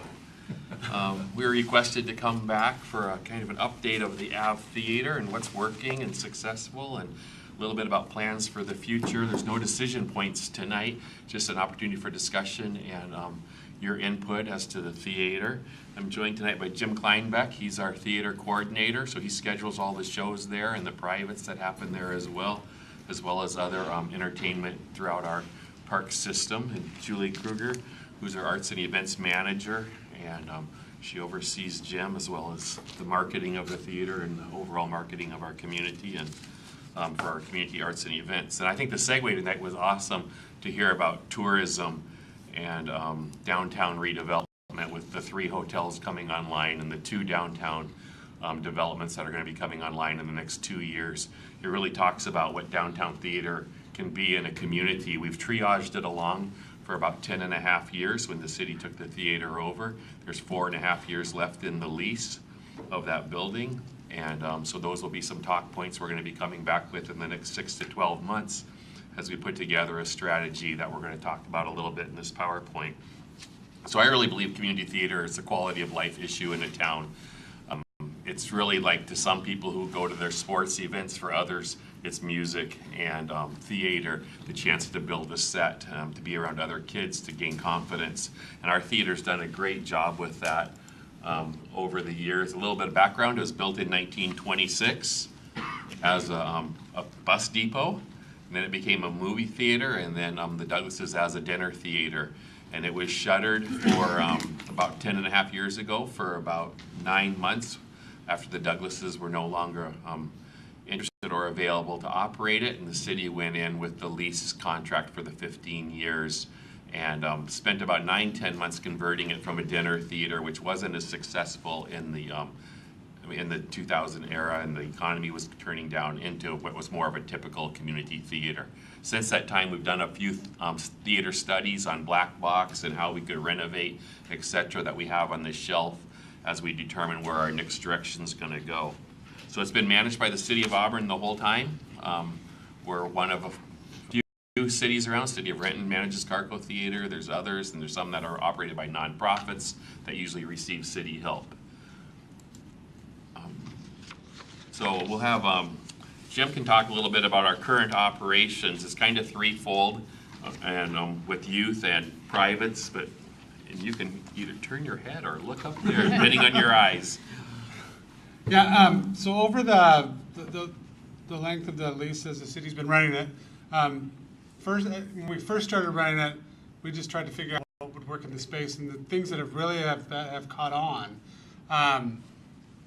Our youth theater component is one of them. That's what we started with doing as far as producing things. And then we do a lot of tribute shows, which seem to do pretty well. Our kids shows, Saturday afternoon kids shows. And then we started doing the Auburn Community Players. Started out with one show a year for a couple of years. And since 2010, we've produced 17 full-scale musicals at the theater, and now we're producing a total of six offerings that involve youth theater, teen theater, and a community theater, as well as the various tribute shows, kids shows, comedy shows are really popular, and a few rentals mixed in when there's room available, because we have really kept the place busy.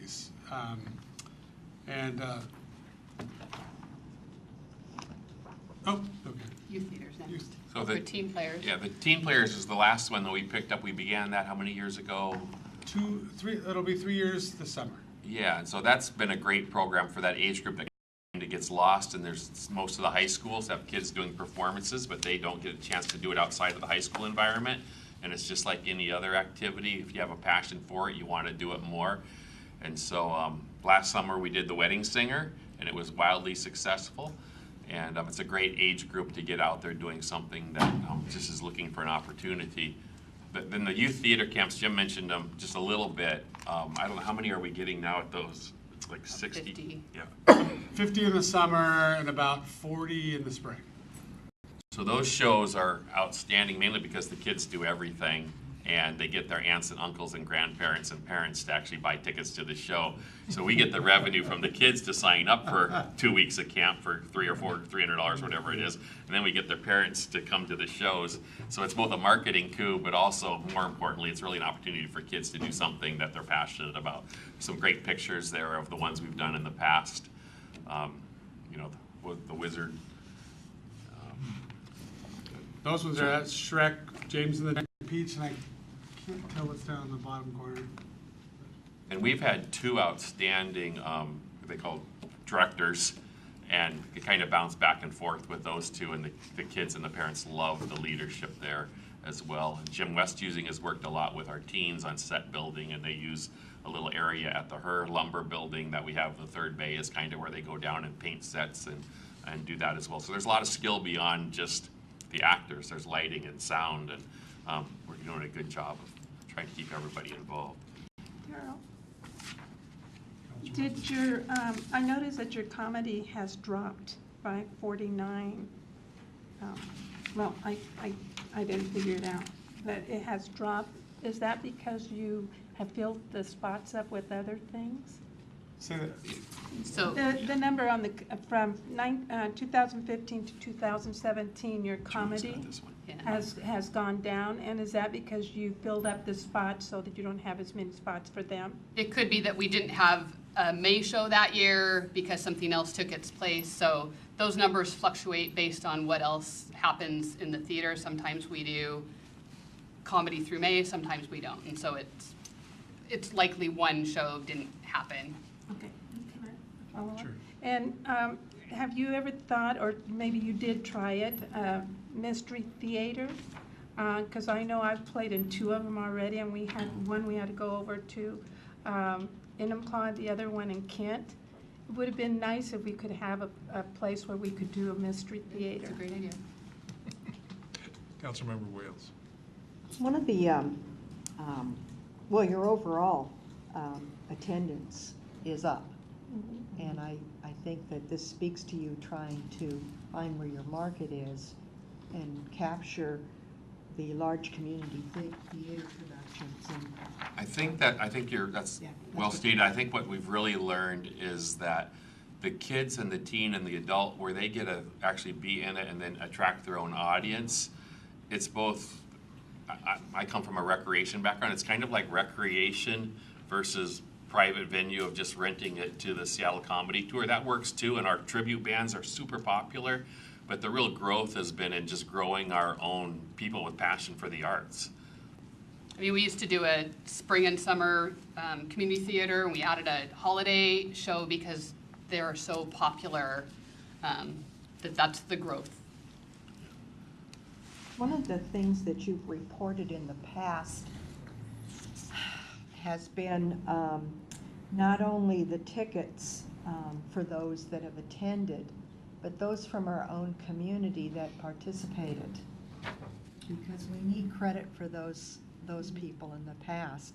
I mean, they are gaining, even though they didn't pay a ticket, their involvement is what we're after too. So in the future, if you could guess how many people are in those. And that's an easy one for us to get because they've registered through us. It's a little harder to get.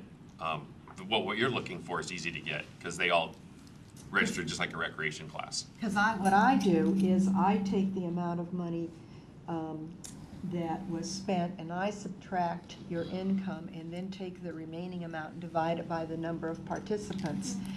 And if you include those people that are taking classes too, because their revenue is being counted, it gets your numbers up even higher, and then you end up being the best venue or the best bang for our buck. So if you could include that in the future, it just shows how you're the greatest. Thank you. We're trying hard. I think we'll go to the next slide here. So kind of that expenses and revenues, as you know, the building's tired, and we've done a really good job of working with Lisa in facilities and ourselves and Jim with a mop and a bucket, whatever it takes to keep it going. And if you go in there now, we purchased some seats that were used from the Grand Theater in Tacoma on really inexpensive, and they're working out. So we're doing everything we can, understanding that we don't own it, and we're not in a super long lease. And so we're doing everything that we can on that. And you can see in our cash flow under the expenses, the theater payments continue to go up. I think it's like 2% a year, so that's not going to change too much over the next few years. And our interfund printing, Julie and our group over here have done a good job of figuring out various methods of marketing the theater that's not all print. That print's really expensive. We've got a great Facebook page for this. We've got all kinds of social media methods of now just getting to our current customers that have been at our theater the last couple of years. Our attendance numbers go up without having to spend as much as we used to. And then our interfund for facilities has stayed pretty stable, and that pays the electrical bill and when we have to make improvements there. And then our interfund for IS services, we receive that from Paul and his team. There's not that much over there. It's a ticketing and computer and a few things, but we rely on the city for that as well. Our revenues have obviously gone up quite a bit in the last 2 years. We could have drawn this back even farther, but our success continues to rise. And I think that's just an indicator that we've kind of figured out where our niche is. And revenue is super important, attendance is important, and participation is really important. So how do you draw that line? We don't necessarily want to price kids out of a 2-week summer camp experience either. And so when you compare our summer camp theater to like one that's maybe in Seattle or the Issaquah Village Players, they're charging like $600-800 for a 2-week theater experience. Yeah. And we're way less than that because we know what the Auburn demographic is and everybody should have a chance to have that opportunity. So we've grown that revenue. It is 220 seats. And so when we sell out, which is quite often right now, 250. That's because you always stick me in the closet. Nobody goes in the closet. Nobody goes in the closet. So I think we're doing pretty well on the revenue to keep it going up. I don't think it can keep going up at that pace from last year to this year too long, but we're going to keep that going forward. So a few of our options and opportunities coming up is we could renegotiate the current lease. I think we definitely have to get some different type of terms. These terms are not very conducive to the city in that there's not really an option out. And there's some issues regarding the quality of the building right now. Another option that we should be looking at is to purchase the theater at that site and remodel or rebuild on that site. There's been a couple of studies on that. Again, we'd want to make sure that we do all the proper due diligence and site work related to that as well. The assessed value of the land is, I think, a little over $250,000 or in that neighborhood. The value of the building is negotiable. Okay, that's fair. And third one would be property acquisition opportunities, perhaps also in the downtown. Consider a new theater somewhere else along Main Street. I think keeping it downtown is just super important. That's where the people are gonna live that want to walk to it. We want to get a more vibrant downtown. And I think whenever I see a town that has a downtown theater, it really works. And then I've done a little bit of early work with economic development and Doug Lean about potential public-private partnerships in the downtown with a development. Perhaps a civic theater could be built as part of another development where it would either be city operated in some kind of financial package. I think one of the things that really makes this work is that we control the scheduling. People often say, oh, why don't you use the school district theater, or why don't you do this? When we do 2 weeks, plus the kids have a week or whatever to practice, it's really hard if you don't control it. You need all the weeks. You can't just say, well, tonight these two things are coming in. It just doesn't work in the theater world. And so we also have the opportunity with the Arts and Culture Center that we're going to be continuing to fundraise for next door to set up kind of a mock stage downstairs. But I think these are going to be our 4 options. My goal is in the next 6-9 months is to work on fine-tuning which of these works, because one of the goals, like right now, we're putting $80,000 a year into the theater on the lease. Could that be rolled into some other kind of funding mechanism that gets us $1.5 to $2 million over 20 years? Then the county has for culture, the state has building for arts funds. How could we take existing city resources and actually come up with something that benefits our community for the next 50 years? Because I don't think anybody really wants to see live theater go dead in Auburn. This is one of, I don't know why, because I can't sing and I can't act. So this is, every year I ask for this to come before us. I think that this is like our airport. This is kind of a gem, mostly because of its location. And if we put in more hotels and apartments, and this is just a gem of a location. I keep pressuring us to get some closure on it because really it's only 3 years away. And we do tend to move slowly because we're so careful, and we need to continue to be careful. But what I'm really worried about is I want to get if we're going to end up doing this, whatever, that we get the best deal for Auburn. And when we started looking at this 6 years ago, when the economy was so low, I don't know what the assessed valuation was and how the assessed valuation has changed over the last couple of years. But, Auburn is on the verge of busting forward, and it could increase the value of that property. And so I just hope that we at least get somewhat aggressive so we can know what our real options are and make some decisions before. Yeah, I think that's our goal as well. And I think the key to negotiating this current lease or a future, you have to have a card in your hands before you can start playing the other cards, and we don't have that right now. But that's kind of where we're going. Now, the other thing is that I like the small size, though I'd like it to be more at 300, but we are different venue than schools. Schools capture school kids in a school whatever, and not all of the artists and free thinkers are totally engaged in the school setting, and this is a venue for some of our non-traditional and traditional people to do their performance art, and it's the only venue. And so I like the size, I like the location, and I like that it's different than the public schools. 300 is a great number because it gets that middle artist that can't sell out a 900-person house, and you can create enough money from a seat. If you're selling at $15 a seat, $4,500, the artist is probably making $2,000, so you can still make some money. So, and it's cheaper to build. We're going to be looking at budget in a couple of months, and I would really like to, have some ideas so that we can have a no plan, short plan, long-term plan, as we try to weigh what we're going to do with all the other many projects and commitments that we have. So. Well, we have a deadline on this one. We've got good planning. We want to do some good planning. Councilmember Pelosi. Where are your maintenance costs in the actual expenses? Under interfund facilities. Interfund facilities?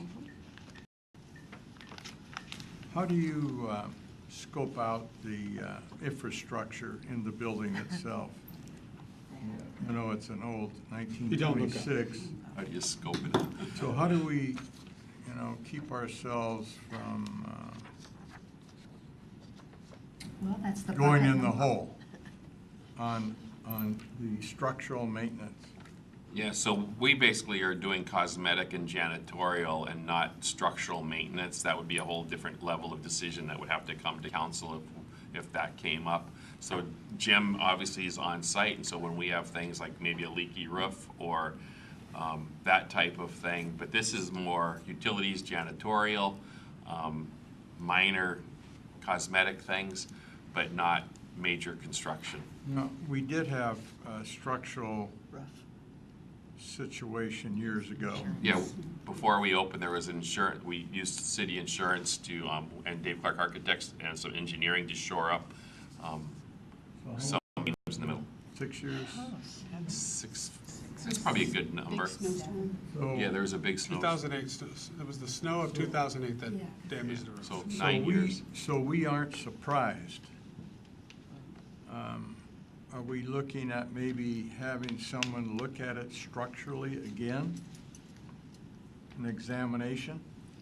We could. I mean, we don't want to be surprised, So And I think it depends, Bill, on those options that Daryl and Julie and Jim had, the four options for how we move forward for a theater space. If it was one that we decided we wanted to purchase, absolutely, there would have to be some more structural determination done.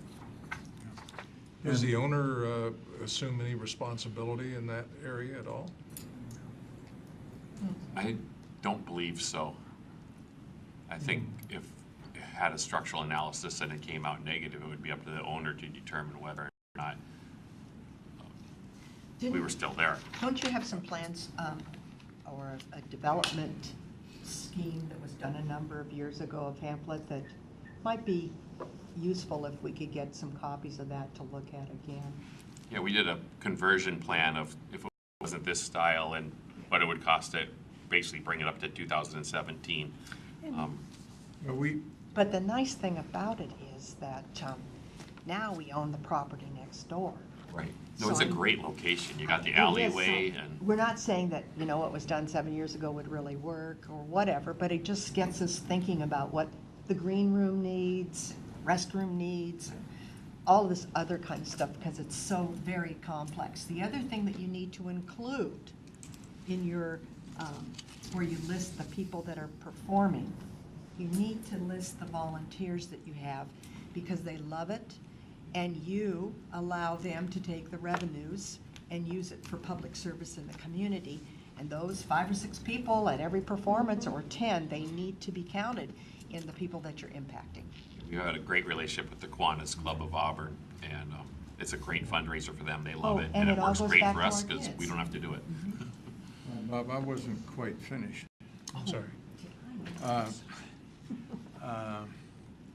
Okay, I understand the maintenance part, and then I'm still concerned about the structural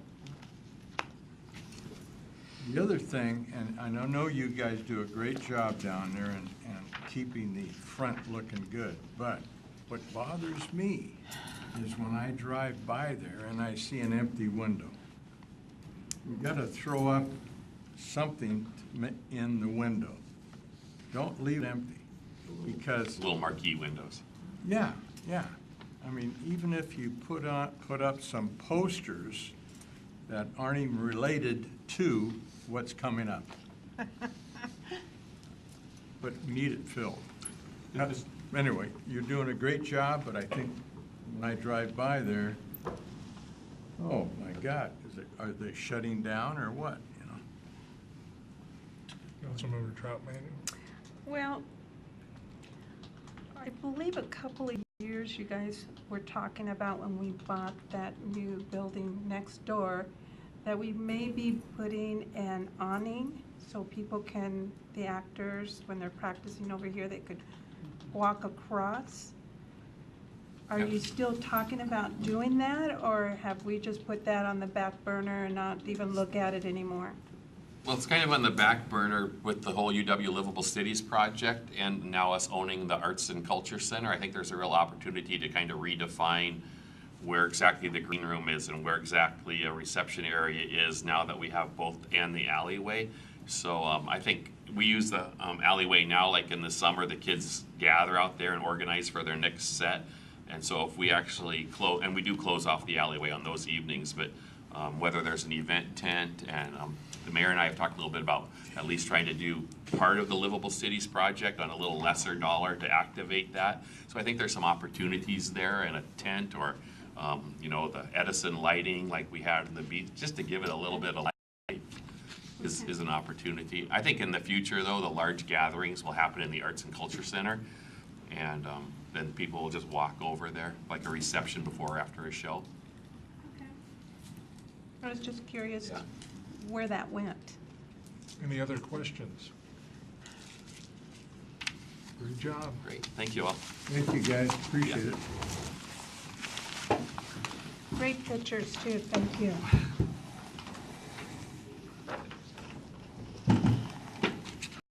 Well, moving forward here, proposed 2018 legislative priorities for Olympia Bound. Yes. And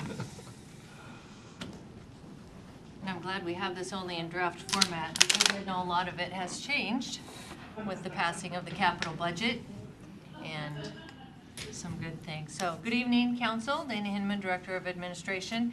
And I know some of you were able to meet with our consultants that will be escorting you at AWC Action Day. So I would love to hear your feedback as well. Anything that you thought should change or be updated as we go through.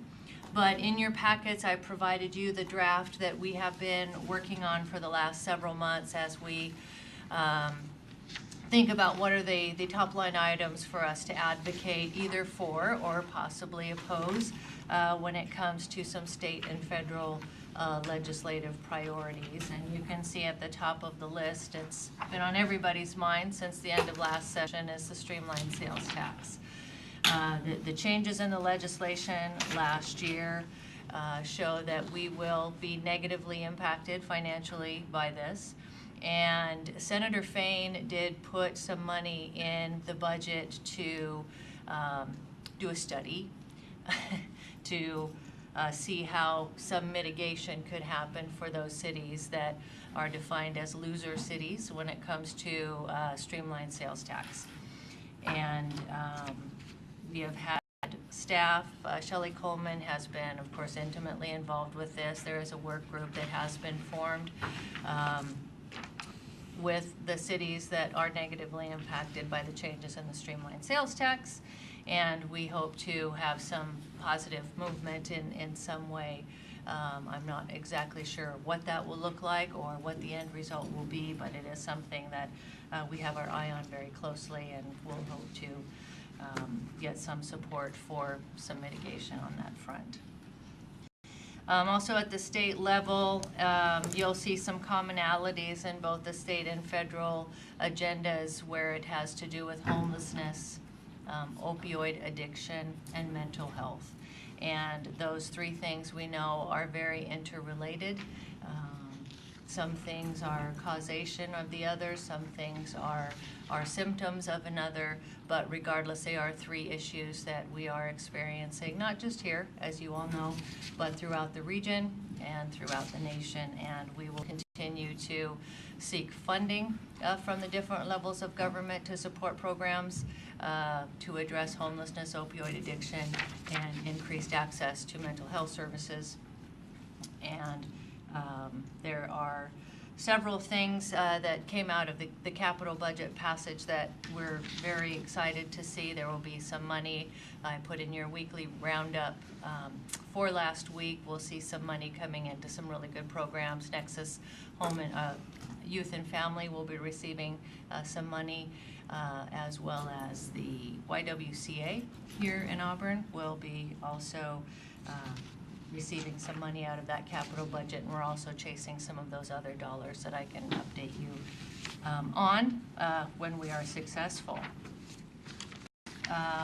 Also, one thing at the state level, this comes, it's very specific. It does fall under the affordable housing topic, but Kevin's staff, as all of us, are very interested in seeing some code changes at the state level so that we can address the issue of the building of tiny houses.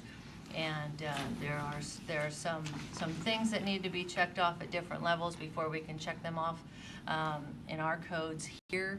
So we will be, as they indicate, although the action probably won't occur until 2019, as you all are firmly aware, you start asking early and often until they say yes. And then also at the state level, there are some things there noted that we will essentially strike with the passage of the capital budget. We did have some projects that were put on hold, waiting for that passage. It has happened. So again, We have a question here. Yes. Dana, on those tiny houses, where are we looking if we do go that route? Where are we looking to build these? I wouldn't say that we were looking, but if there was a contractor that wanted to build a project in Auburn, which we would essentially support, they couldn't do it simply because the codes at the state level don't allow for it, and then the trickle down, the state has to make some changes before we can make changes in our code. So where, I couldn't say, but if there were a suggested project, we couldn't build one in our city. We couldn't because we could not, and I'd have to kind of defer to Kevin on that, on the specifics of what the International Building Code has to change in order to allow for a project. So really briefly, the International Building Codes, at least as adopted by Washington State, don't take into account some of the small size elements of tiny houses. They also, oftentimes there's alternative methods of providing electricity and toilet facilities, as an example, that the codes aren't really set up, particularly for urbanized areas. So the hope is that through some work that the International Building Code Council has done, that the state will look at that they will allow for some appendix adoptions to the state building codes that will give local governments the flexibility to look at those projects with more of a regulatory flexibility than currently exists. So those are kind of some of the things that we're really limited on right now, that we can't really be as flexible as we might want to be. Okay. At one time, I think it was like in November, December, Bailey Stover came and talked to us about the possibility of us accessing some county money. I think he said there was a total of $3 million, but that some could.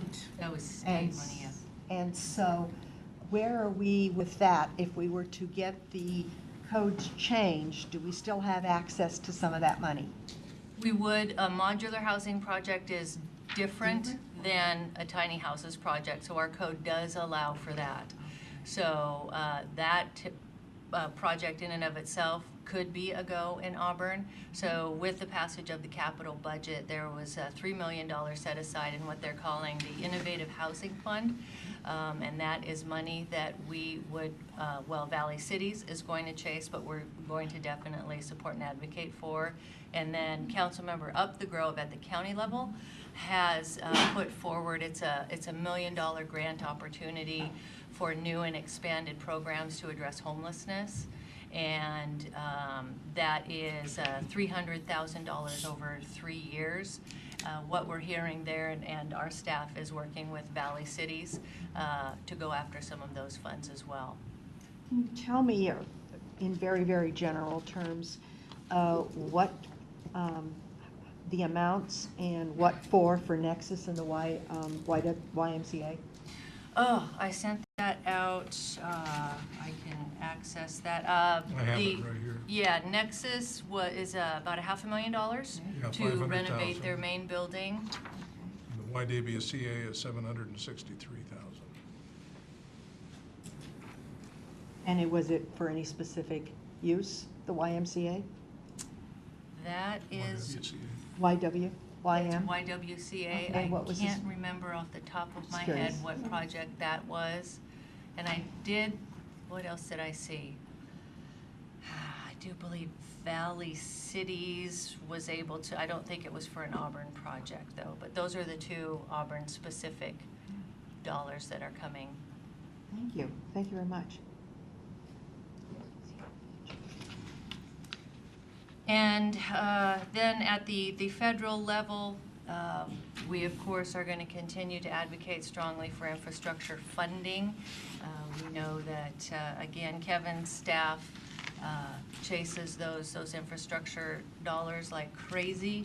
They do a great job with that, and we're going to continue to advocate for that. I did get an update from our federal consultants earlier today that it does look like an infrastructure package is very close in the offing. There's a dollar figure tossed out there, but they have not quite indicated how they're going to fund it. But it does look like there has been some recent movement in DC on the infrastructure dollars. And then again, at the federal level, it has been made a priority to address the homelessness crisis, the opioid crisis, and substance abuse and access to mental health care. And then the last one, although it sounds very general, the support funding stability and predictability for municipalities. As you hear often from our staff, not knowing if and when the dollars are going to come, when a budget's going to be passed, and some of the things we've been seeing at the federal level over the past few years does make it very difficult for the cities to do their business, not knowing if the funding's going to come through or if it's going to be sustainable. And then, of course, lastly, just some of the basic funding mechanisms that exist at the federal level for local programs, especially when it comes to veterans and affordable housing, education issues. All of those things will be priorities for us. So I would entertain any questions, but also any feedback from those of you that were able to discuss this with Mike today, and happy to make any changes before we send it to print. You know, one of the things that I have learned over the years when we set up priorities is multiple pages doesn't work very well. Normally we have one page and we pick out the significant items that we want to try and sell with some brief notes. This is too voluminous. These will be separated out, so what we will do is once I get the final verbiage and an agreement, I will send this to our staff. If you remember last year, we had it laid out in a brochure, kind of a nice one-hand brochure. So we leave in 2 days. This group works fast. Right downstairs. I know right where they are. I like seeing because I'm not going to go, but to see all of the facts and figures. But I agree, and I just assumed you were going to put it down like a one-page whatever. I have a question on this Highline College Health Science building for $23 million. This is something Bob had. I don't know. Do you think that's so that they can create a nursing program? I'm just asking that. I'm not exactly sure, because I know Green River got some money as well, but I didn't look deeply into what that was Just for. wondering, because I know that Green River is really interested in doing something. Councilmember Brown. Yes, just to answer your question, that is part of the capital budget request process through the State Board for Community and Technical Colleges. It's a competitive bidding process that takes place between all of the colleges, and it's a long lineup, and only a few get picked. But yeah, it will have met their master plan. I am not privy to the exact justification, but yeah, it's a complicated and well-justified investment. I don't have a problem with the investment. I was wondering if they got the nursing program before my college, Green River. That's what I was trying to ferret out. Right. Anything else? Send it to print? Yeah. Any other questions for Dana before she goes to print? I'm sending it to print. Thank you. Go, girl. You bet. Okay. You ready to plunge into? Yes, I feel bad that you ladies have had to wait so long. But next, we're going to do the Health and Human Services. And we're going to have Luana do the housing repair report.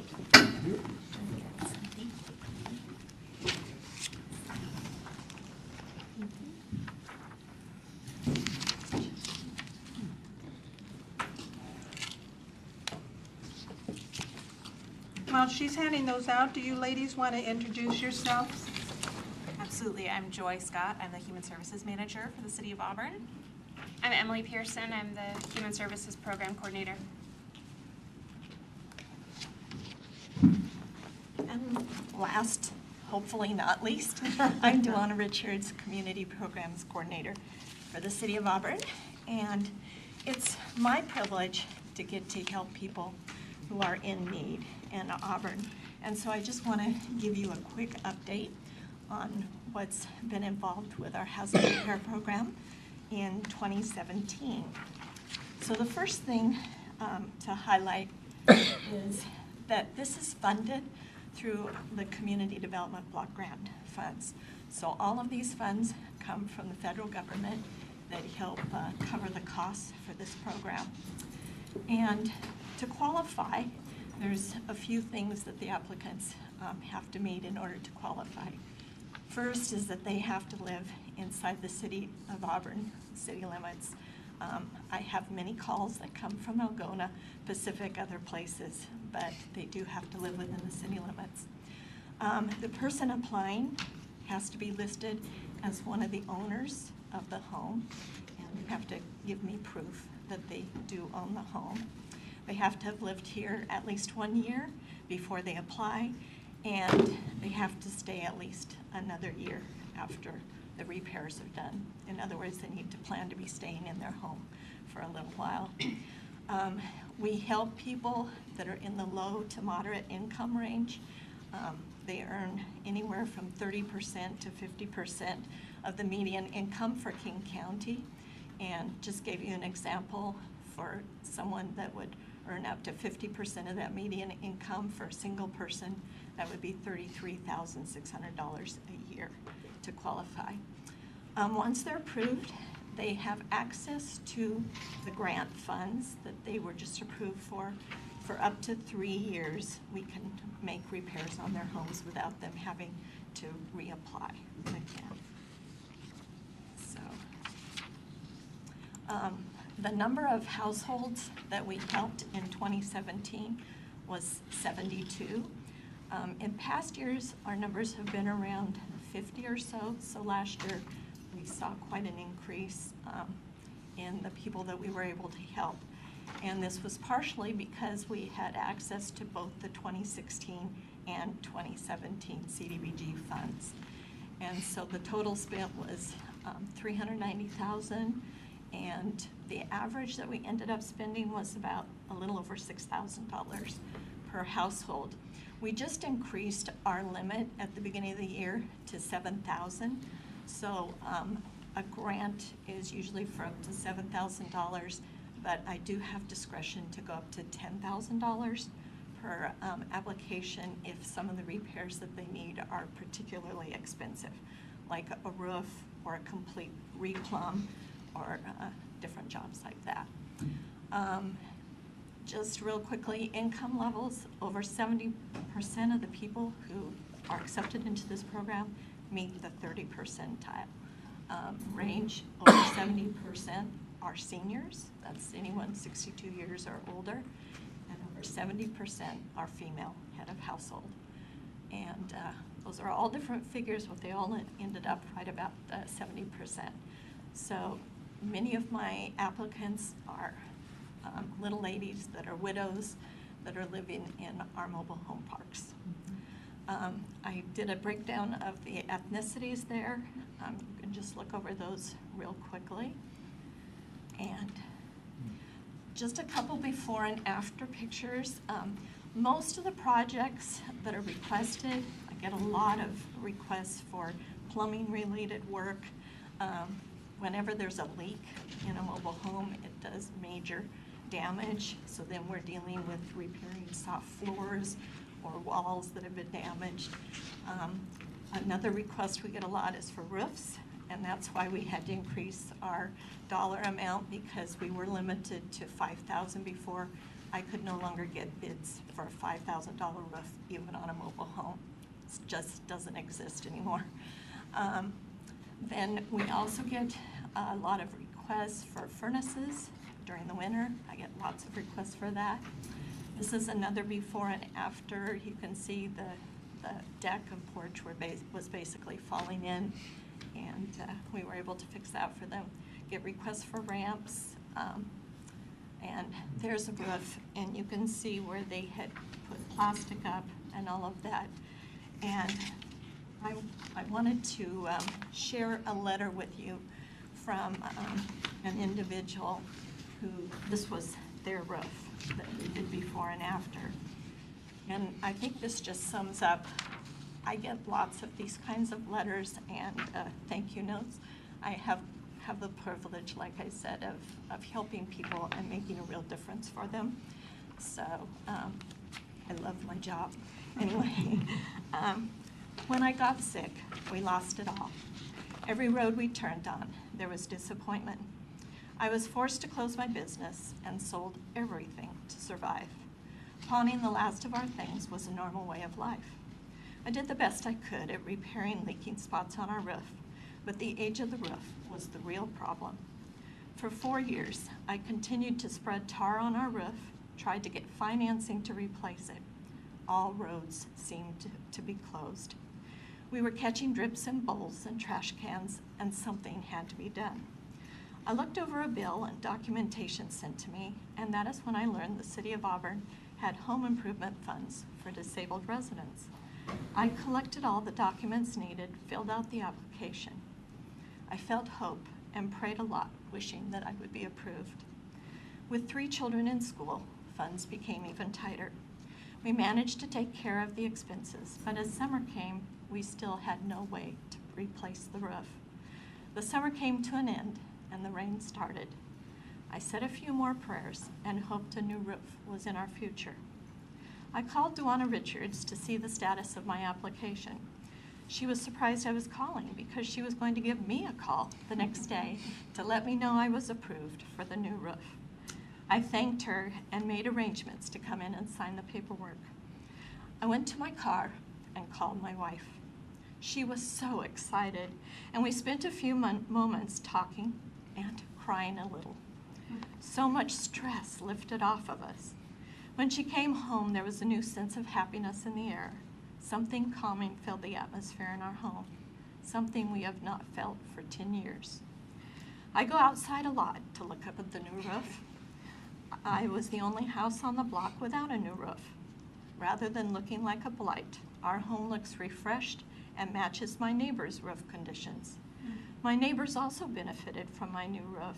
Our old roof was in that bad of shape. My children are excited. My wife comes home with a smile all the time, and I feel refreshed. I'm eager to try to finish some of the small projects around the house now that I know a leaky roof will not ruin them. I now understand and totally agree with the City of Auburn's motto, more than you imagined. So that's just an example. I had a couple ladies come in last week. One was in her 70s, her friend was in her 80s. They live in one of our mobile home parks here. They came in to pick up applications because they had just heard about the program. And the one lady was telling me, she says, you know, she said, I just want to be able to stay in my home. She said, my space rent is less than I could rent an apartment for. She said, if I can't keep my home up, I don't know where I'll go or what I'll do. So that's why this program is so important. I think it is one of our #1 homelessness prevention programs for people. A lot of these people have worked hard, but you know, their money only goes so far. So, Do you want to about, what is the age of the homes that you are fixing up? With the mobile homes, they range anywhere from maybe like the 1960s or 1970s, you know, up into the, usually it's the late 80s that I'm seeing them, you know, they're starting to deteriorate. With regular stick-built homes, which we do get some of those are, I have 1920s, 1930s, some really older homes that have applied. One of the things I didn't mention that's also very popular is that we will replace windows, particularly in the mobile homes, those old single-pane aluminum windows. They don't keep heat in at all, and so when we change those to dual pane with the vinyl, I mean, the people will call me back and say, you cannot believe the difference in my bill. That means more money that they can then keep and spend on other things. Yeah. Yes. Oh, want to go? And then Bill. Go ahead. Oh, you're the Yes, and I said Margo and then Bill. Okay, go ahead. You helped a family that I met about 6 years ago that decided to remodel this house they bought. They both had minimum wage incomes, and one of them, the female, had just had a baby and had no running water because that's something, and you took care of it. I think you're just absolutely perfect for this job because your voice and you're caring and you're almost crying with them, and I can't think of a more perfect person, and plus people just love you. So thank you very much for those families that you really do help and the spiraling impact of that. It's great. Mr. Pelosa. You know, we never know when CDBG money is going to go away. Dana, if you recall, 3 or 4 years ago, I was back in Washington, D.C., and they were, and the National League of Cities staff were saying, if anyone has any examples, we need examples. So I'm going to take this package and I'm going to send it to one of my contacts back there. And I said, hey, here's some data. And if you could send me the letter, I'll attach it. Thank you. Nice. Oh, thanks. Well, she did bring me to tears because that was such a heartfelt letter. And you are the right person to be in that job. You have so much empathy, and we need people like that to be able to understand where these people are coming from. Well, Giving them thank you. hope. Like I say, it's my privilege. Any other questions? So I'm going to leave you now and let these. Well, have some more? Nope, that was it? Okay, thank you. Next, we'll have the Human Services funding priorities. Dana and Joy. Thank you. And Emily. So thank you so much. Again, my name is Joy, and I was tasked with coming to talk about our human services funding, stepping away from CDBG and HUD funds. This is those general fund dollar allocations that go to fund agencies in our community who are serving our residents. And I hope that everyone has a copy of the PowerPoint for this one. So wanted to touch on the current funding priorities for the City of Auburn, which have been in place for a number of years. Those are child abuse and neglect, domestic violence and sexual assault, healthcare, and poverty reduction. My understanding is that these were taken from a set of older United Way funding priorities at the time.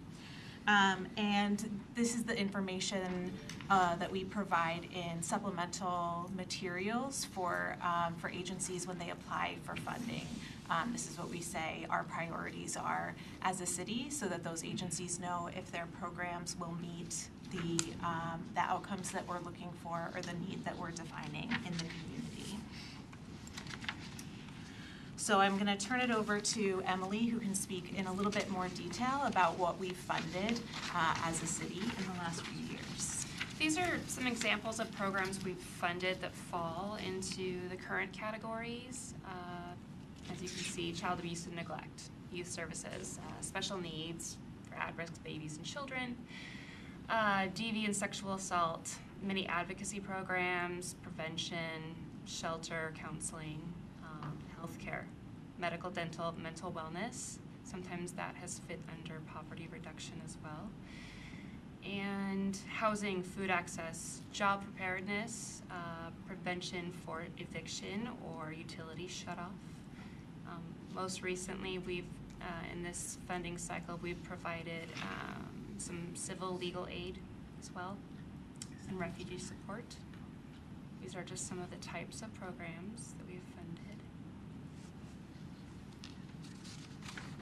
And if you recall, we've given you a few different lists of the programs and broken them down into the 4 categories in the past. Funding amounts, and I can provide more information on that again if you'd like it to. And as you can see, 42 is the average number of programs funded per biennial cycle within the last 10 years. So we're funding really a range of programs for the residents of Auburn. About how much money was allocated for this? Or what you just in the said last you used? Biennial cycle? Yes. I think around 490,000, the 1% general fund. Okay. So one of the things that we wanted to look at were regional trends in these funding priorities. Each city usually has its own set of funding priorities. Some are similar to each other and some look very different. Along with your PowerPoint, there's a one-page overview, consolidated list of human service funding priorities. A couple of the questions that we wanted to look at were what other cities are prioritizing, which you can see from this sheet. It was taken from the 2017 to 2018 application cycle, so some of these may have changed slightly since then, but also how other cities go through this prioritization process. So some cities have utilized needs assessments. They've put out, an RFP to work with a consulting group to put together a needs assessment for the community. Some of them use internal needs assessments or draw from their comprehensive plans. We have some that are formulated in human service committees across cities. And then some have also kind of based it off of what their neighbors' priorities are. So, we've heard of councils that have looked at what is being prioritized in the region and made a decision from there. But you can see there's kind of a difference in how some of the cities present this information. So some of it is really worded in terms of the outcomes that cities are looking for, and some of it is more identifying problem areas. So something like domestic violence and sexual assault versus supports programs that provide community engagement, or promoting well-being of residents. It's a different kind of perspective on how that language should be. So there's opportunities for either or both, really, within this process. And a lot of the themes that you'll notice in these categories are around basic needs, certainly domestic violence and sexual assault, as well as just overall wellness and health, both physical and mental health. Looking at promoting individual safety, building safe communities, improving quality of life, and focusing on youth is another clear area of overlap between a lot of our neighboring cities. So it just so happened that today was our annual Human Services Committee retreat. So we had our wonderful members of our Human Services Committee meeting during the day to talk about their work from the year past and the work for the year to come. And we posed this question to them of, how cities prioritize these items, what's most important to them, and how we go about determining what's really upholding the values of our community through our human service dollars. So some of the feedback that they had at a very broad level within this conversation about the function that these funds serve in our community is that these human service dollars help to build a system of support that meet a range of community needs. So not just one thing or another, but really serving the diverse needs of a very diverse community. They work to increase stability of our residents. And one of the things that they felt was really important was that the priorities, because we don't change them every biennium, and I don't know that we would want to, but we want to make sure that they're flexible enough to be able to respond to the ebb and flow of trends in what folks need. We had Duana here for our housing repair program, and it's interesting to see, even within a program that has such a specific focus, one year there's going to be a lot of furnaces, one year there's going to be a lot of water heaters, and so there's some kind of natural shifts in how those needs come up at a community level. We want to make sure that we can respond to those as they emerge. So just from the Auburn Municipal Code, the Human Service Committee, one of its functions is to assist and advise the elected officials of the city in identifying the local social service needs and recommending priorities to meet those needs. And the committee wanted to be sure that all of you were aware that if you are interested in revising current priorities, that they would be happy to develop a set of recommendations to bring back to the council for discussion if that was something that you're interested in. One of the other questions that came up today that I think is something really interesting to think about, particularly as we have this conversation, is how we respond to emergent issues in the community. So we have this pool of funds that serve to support and stabilize our residents on an ongoing basis.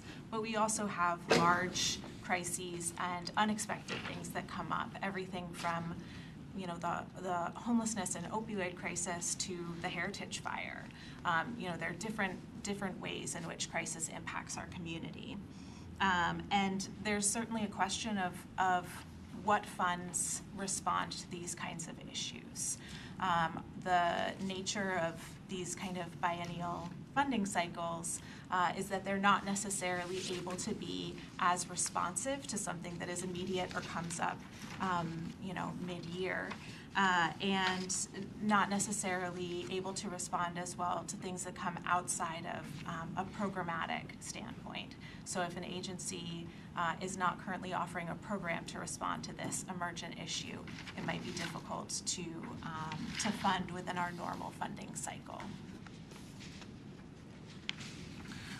So I was able to meet with Council Members Trout Manuel and Wales earlier this month, where we discussed within this Human Services Special Focus Area meeting their proposal for 4 priority areas. And some of this was translated from documents that I received when I started within this position. So certainly please feel free to correct me if any of these are misinterpreted on my end. But you know, we looked at the idea of having slightly different categories from what we have now.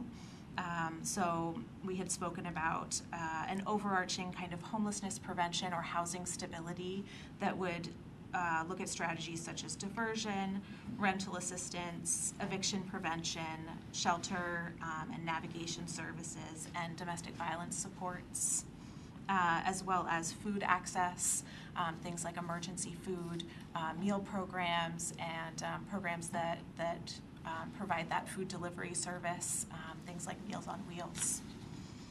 And healthcare as well as certainly continued to be an important need, and particularly for dental care, mental health care, chemical dependency, and senior health access.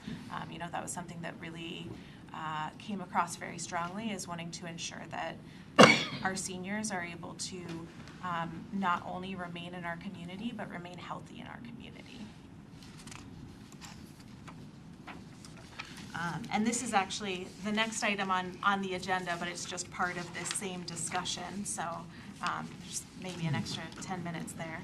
But I wanted to be sure that we were all on the same page about the biennial funding cycle and the timeline that we work off of internally as staff. And for the most part, the biggest date for us is that our application cycle opens on March 2nd.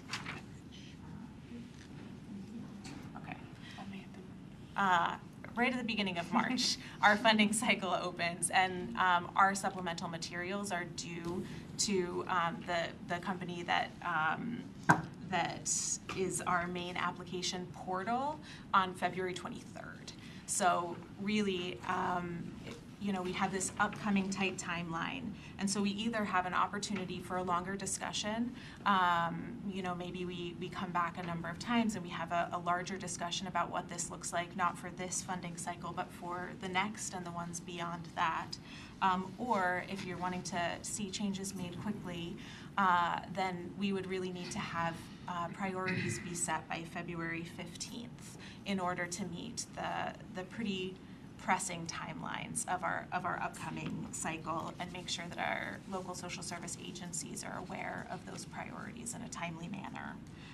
But this kind of lays out our Human Services Committee application review process, and also highlights this year's Health and Human Service Special Focus Area study sessions, so that we can get a better sense of mapping this out if it's something that you'd like to pursue.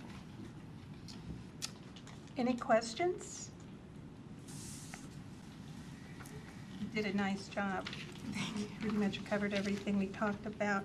But on that Human Services Committee feedback, the word "if" the City Council would like to review, could you change that "if"? Because I think it should be that we should be able to come and, you know, review the priorities. Absolutely. You know. Yes, I just intended that to mean immediate, if you'd like them to come at the next study session, for example. Okay. But I can absolutely change that. Yes. Ms. Wells.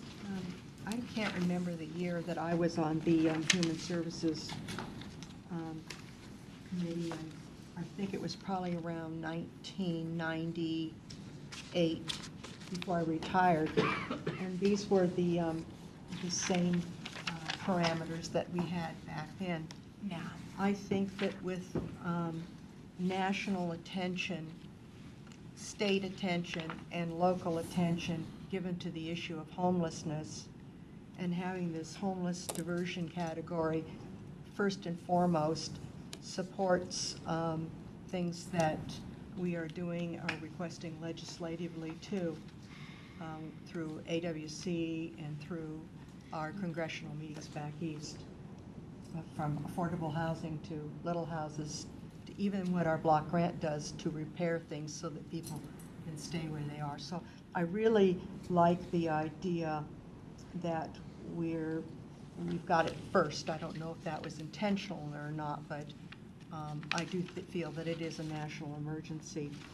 I also see that we are working with some of the vulnerable populations, like our seniors, which we heard about in the last presentation. I know that a lot of our senior eating programs and other things are what keeps many people in their homes and keeps them alive, and I appreciate that attention.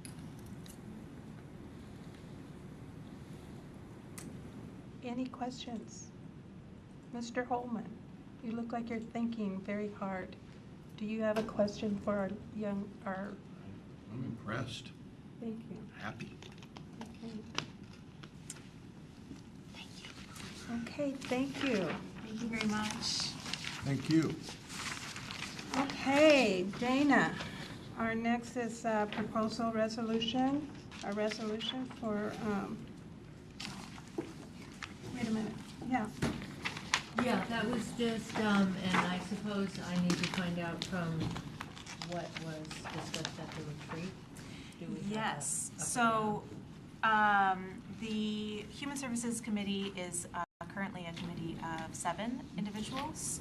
And one item that was discussed today and also has been discussed over the last year or so is the opportunity to potentially expand that membership to 9 people in order to have more voices at the table, particularly since these kinds of decisions of reading through all of these applications is not only a lot of work, but it also impacts almost every member of our community, these types of programs that are offered. And so we'd like to make sure that the committee is diverse and reflective of our population, and also that there are enough hands at the table to be able to filter through the very large amount of work that is done to be able to read through all of these applications and make recommendations.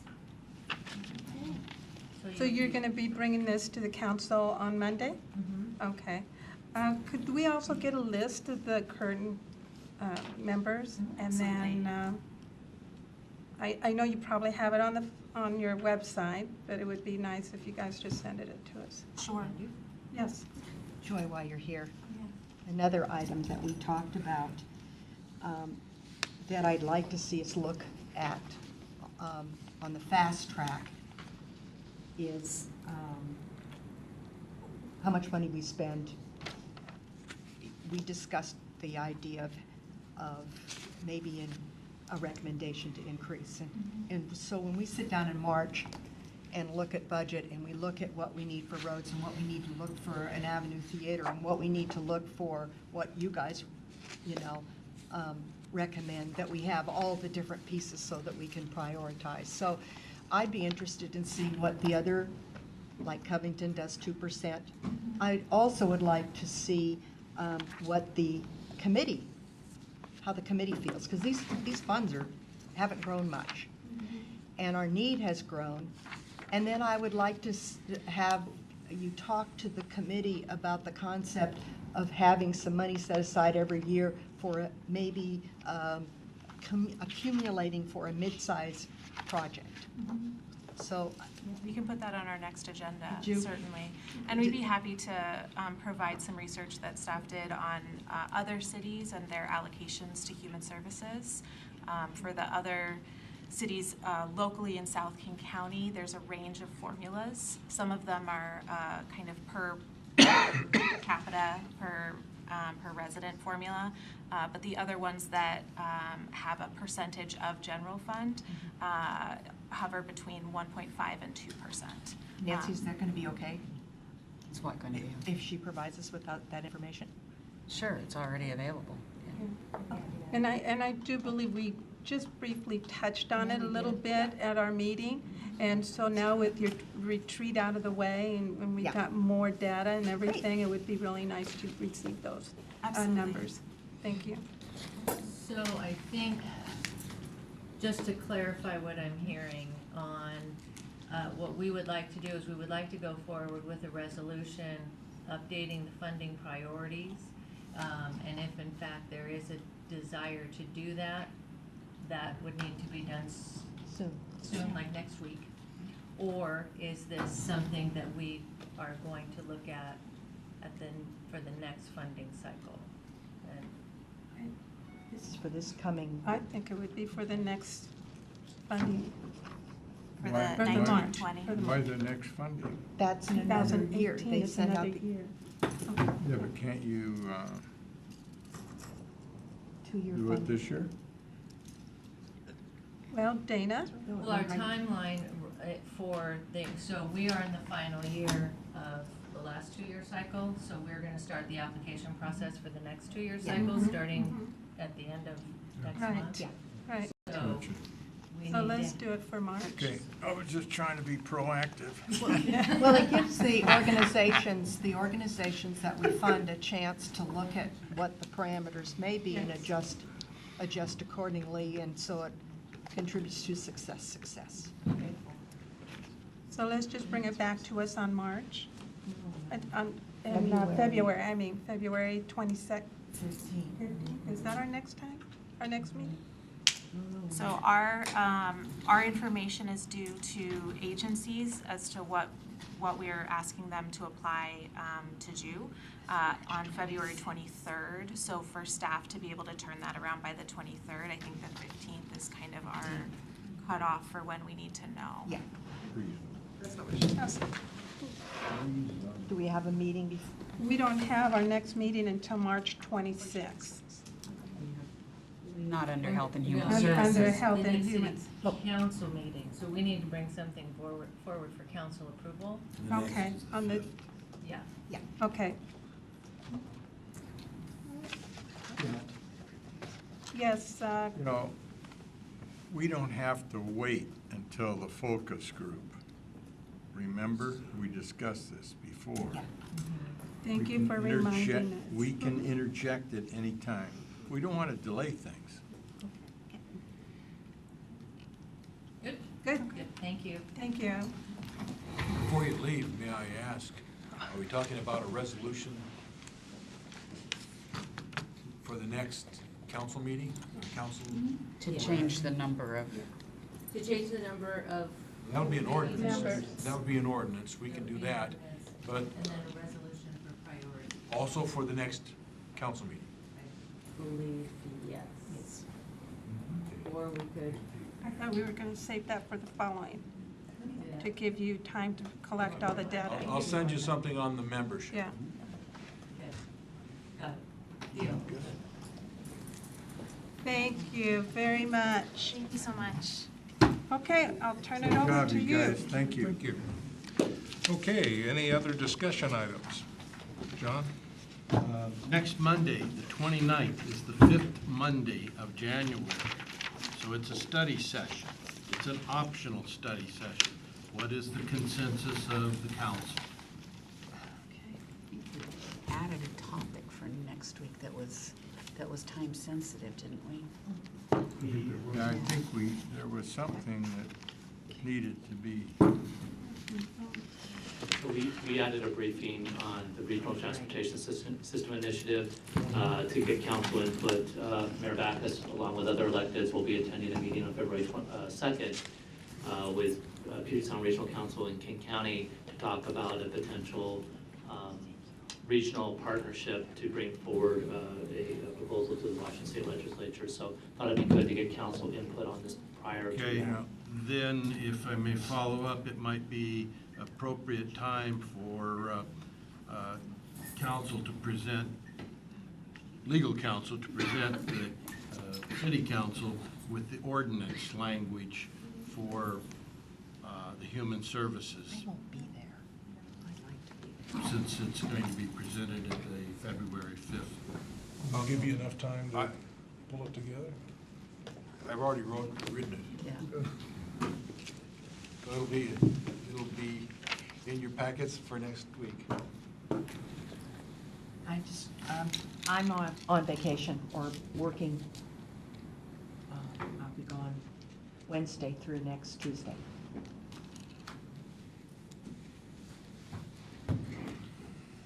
Okay. Any new business? Let's look at the matrix. I did have new business. Yes, ma'am. I'm sorry. I belong to a Auburn Coalition for Prevention and Wellness for the Auburn School District. We had our meeting last Thursday, and they would like to come and do a presentation to our city council. So I thought maybe they could come and talk on the 22nd, but I don't have because I thought they could come to the Human Services with the Blue Ribbon Committee. This is the 22nd. I mean, the following month, February, let's see, we did it put it down, February 12th. But if we're going to have a council meeting on the 29th, could they come and do a presentation then? Not a council. It's a study A session. study session? Could they Study come and do session. a presentation then? Or would that be too soon, Bob? Well, that's the Finance and Economic Development. But here again, we don't We have can- to wait. Well, no, not We don't the, have to the wait. 29th is the general study session. You're talking about the 29th? Yes.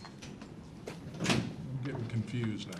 I told him to come on February 12th, because I didn't have my calendar with me, and that's a study session.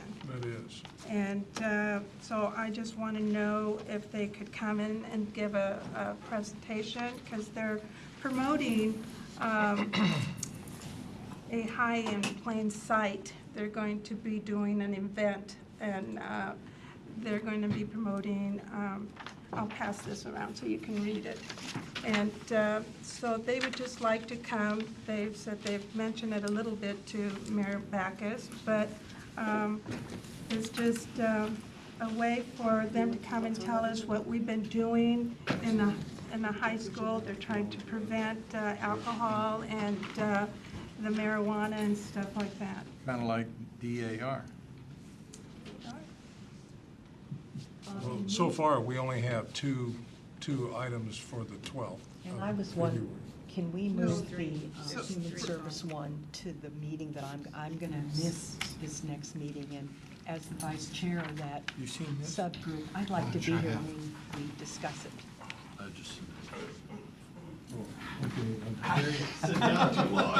We got a couple of things going on here. Let me finish with the one that Councilmember Trout Manuel. So that is going to be the study session with your focus group. Right. That's only two items. that On are- the 12th?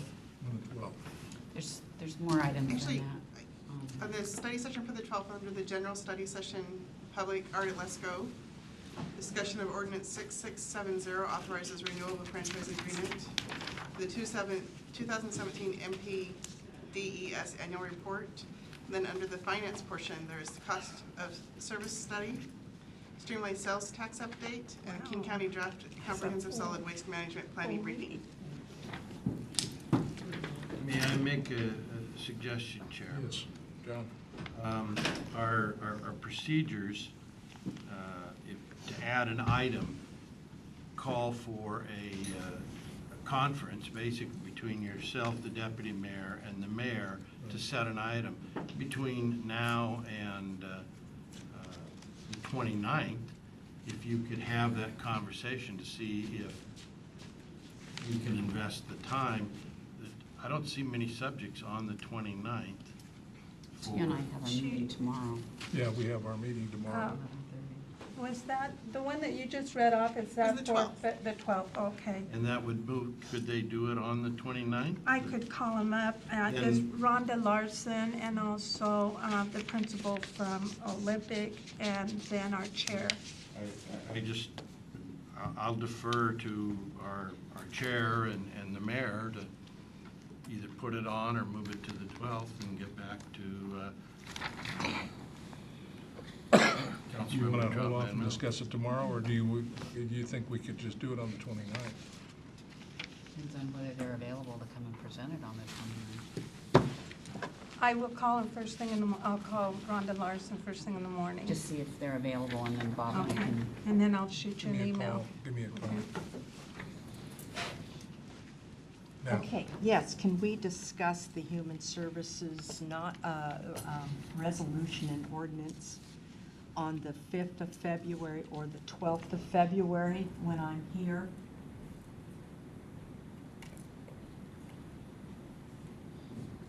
So the ordinance is for increasing the number of Yeah. members. right. That's a good idea. Yeah.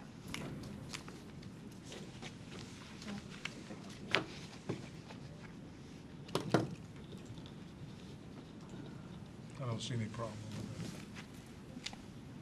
with So, another question.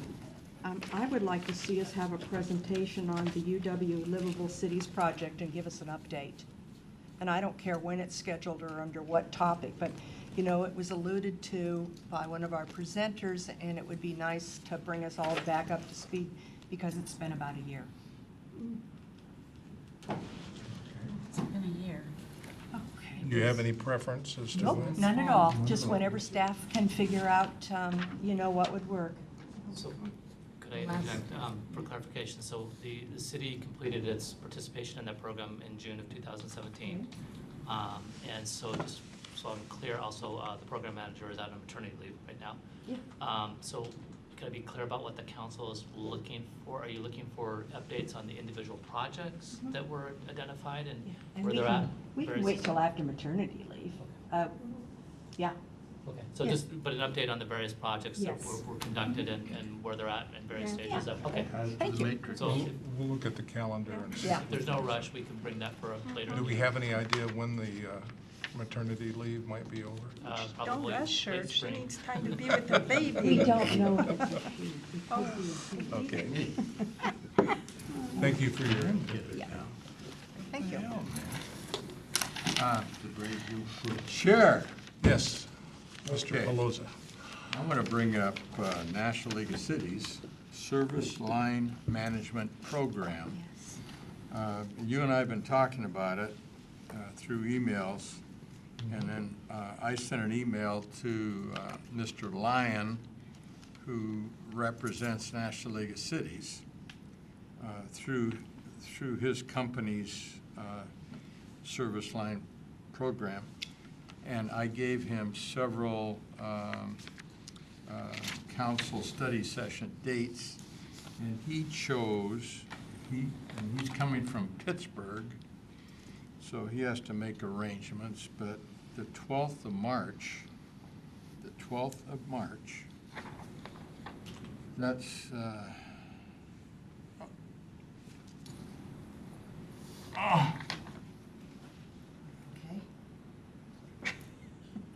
We'll have a coronary on us here.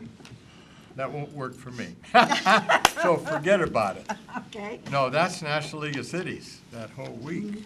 So I screwed up, and I should not have given him the 12th. I'll take that off my agenda to talk to the mayor about tomorrow.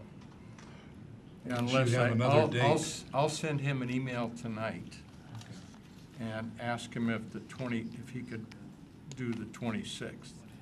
If you can give me the information by 11 o'clock Yeah, tomorrow morning. and I can do that. Good. Yeah.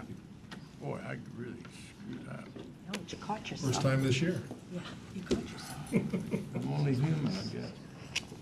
Are there any other items on the matrix that we need to review? We have a lot of TBDs here, but I guess We need dates. Claude isn't here to talk about it, and I'm not that familiar with some of these.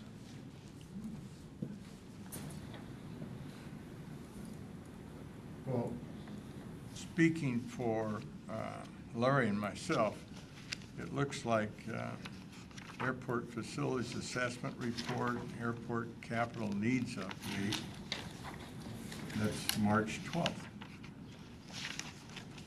I won't be here. You won't be here either. No, sir.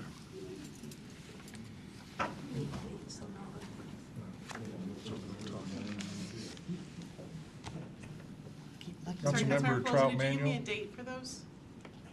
do you have any, Those two were on the 12th, the airport. any That dates is here? what I'm just talking to Dana about, because, So you just want to update on, I talked to Dan Hyde about it.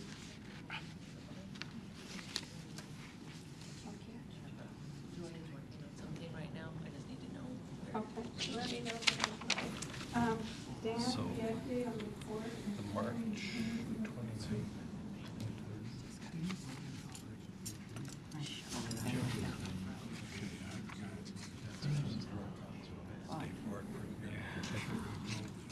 I'll give you dates when they all get back to me. Let me know tomorrow on the homelessness, and Dan will check with his staff. And the Ready program, I need to talk to, well, Dan, that's you too. That's Dan also. The same with the Ready program, are you doing that, or is that Pat Bailey? Just the Pat. Yeah, Pat Bailey. I'll talk to Pat. Sure. Okay, I'll she be can there. get Can you together get that with the date. information by Yeah. 11 tomorrow? Pat, he doesn't. Okay. Okay. Alrighty. Any other changes to the matrix? Okay. I'll be busy tomorrow. That concludes our business. So what I'm gonna do is, I'm gonna recommend March 26th to him. I'll confirm that. I'm sure you're going to be here then, Oh, yeah. Did you get this one? right? Okay, well, you'll call me and let me know. Absolutely. I'll Did you send you an get that email. one? I'm not Okay, if that I'm gonna concludes send our it to business Dana. for the meeting, we Why are will you sending adjourn. me now? Sweet words.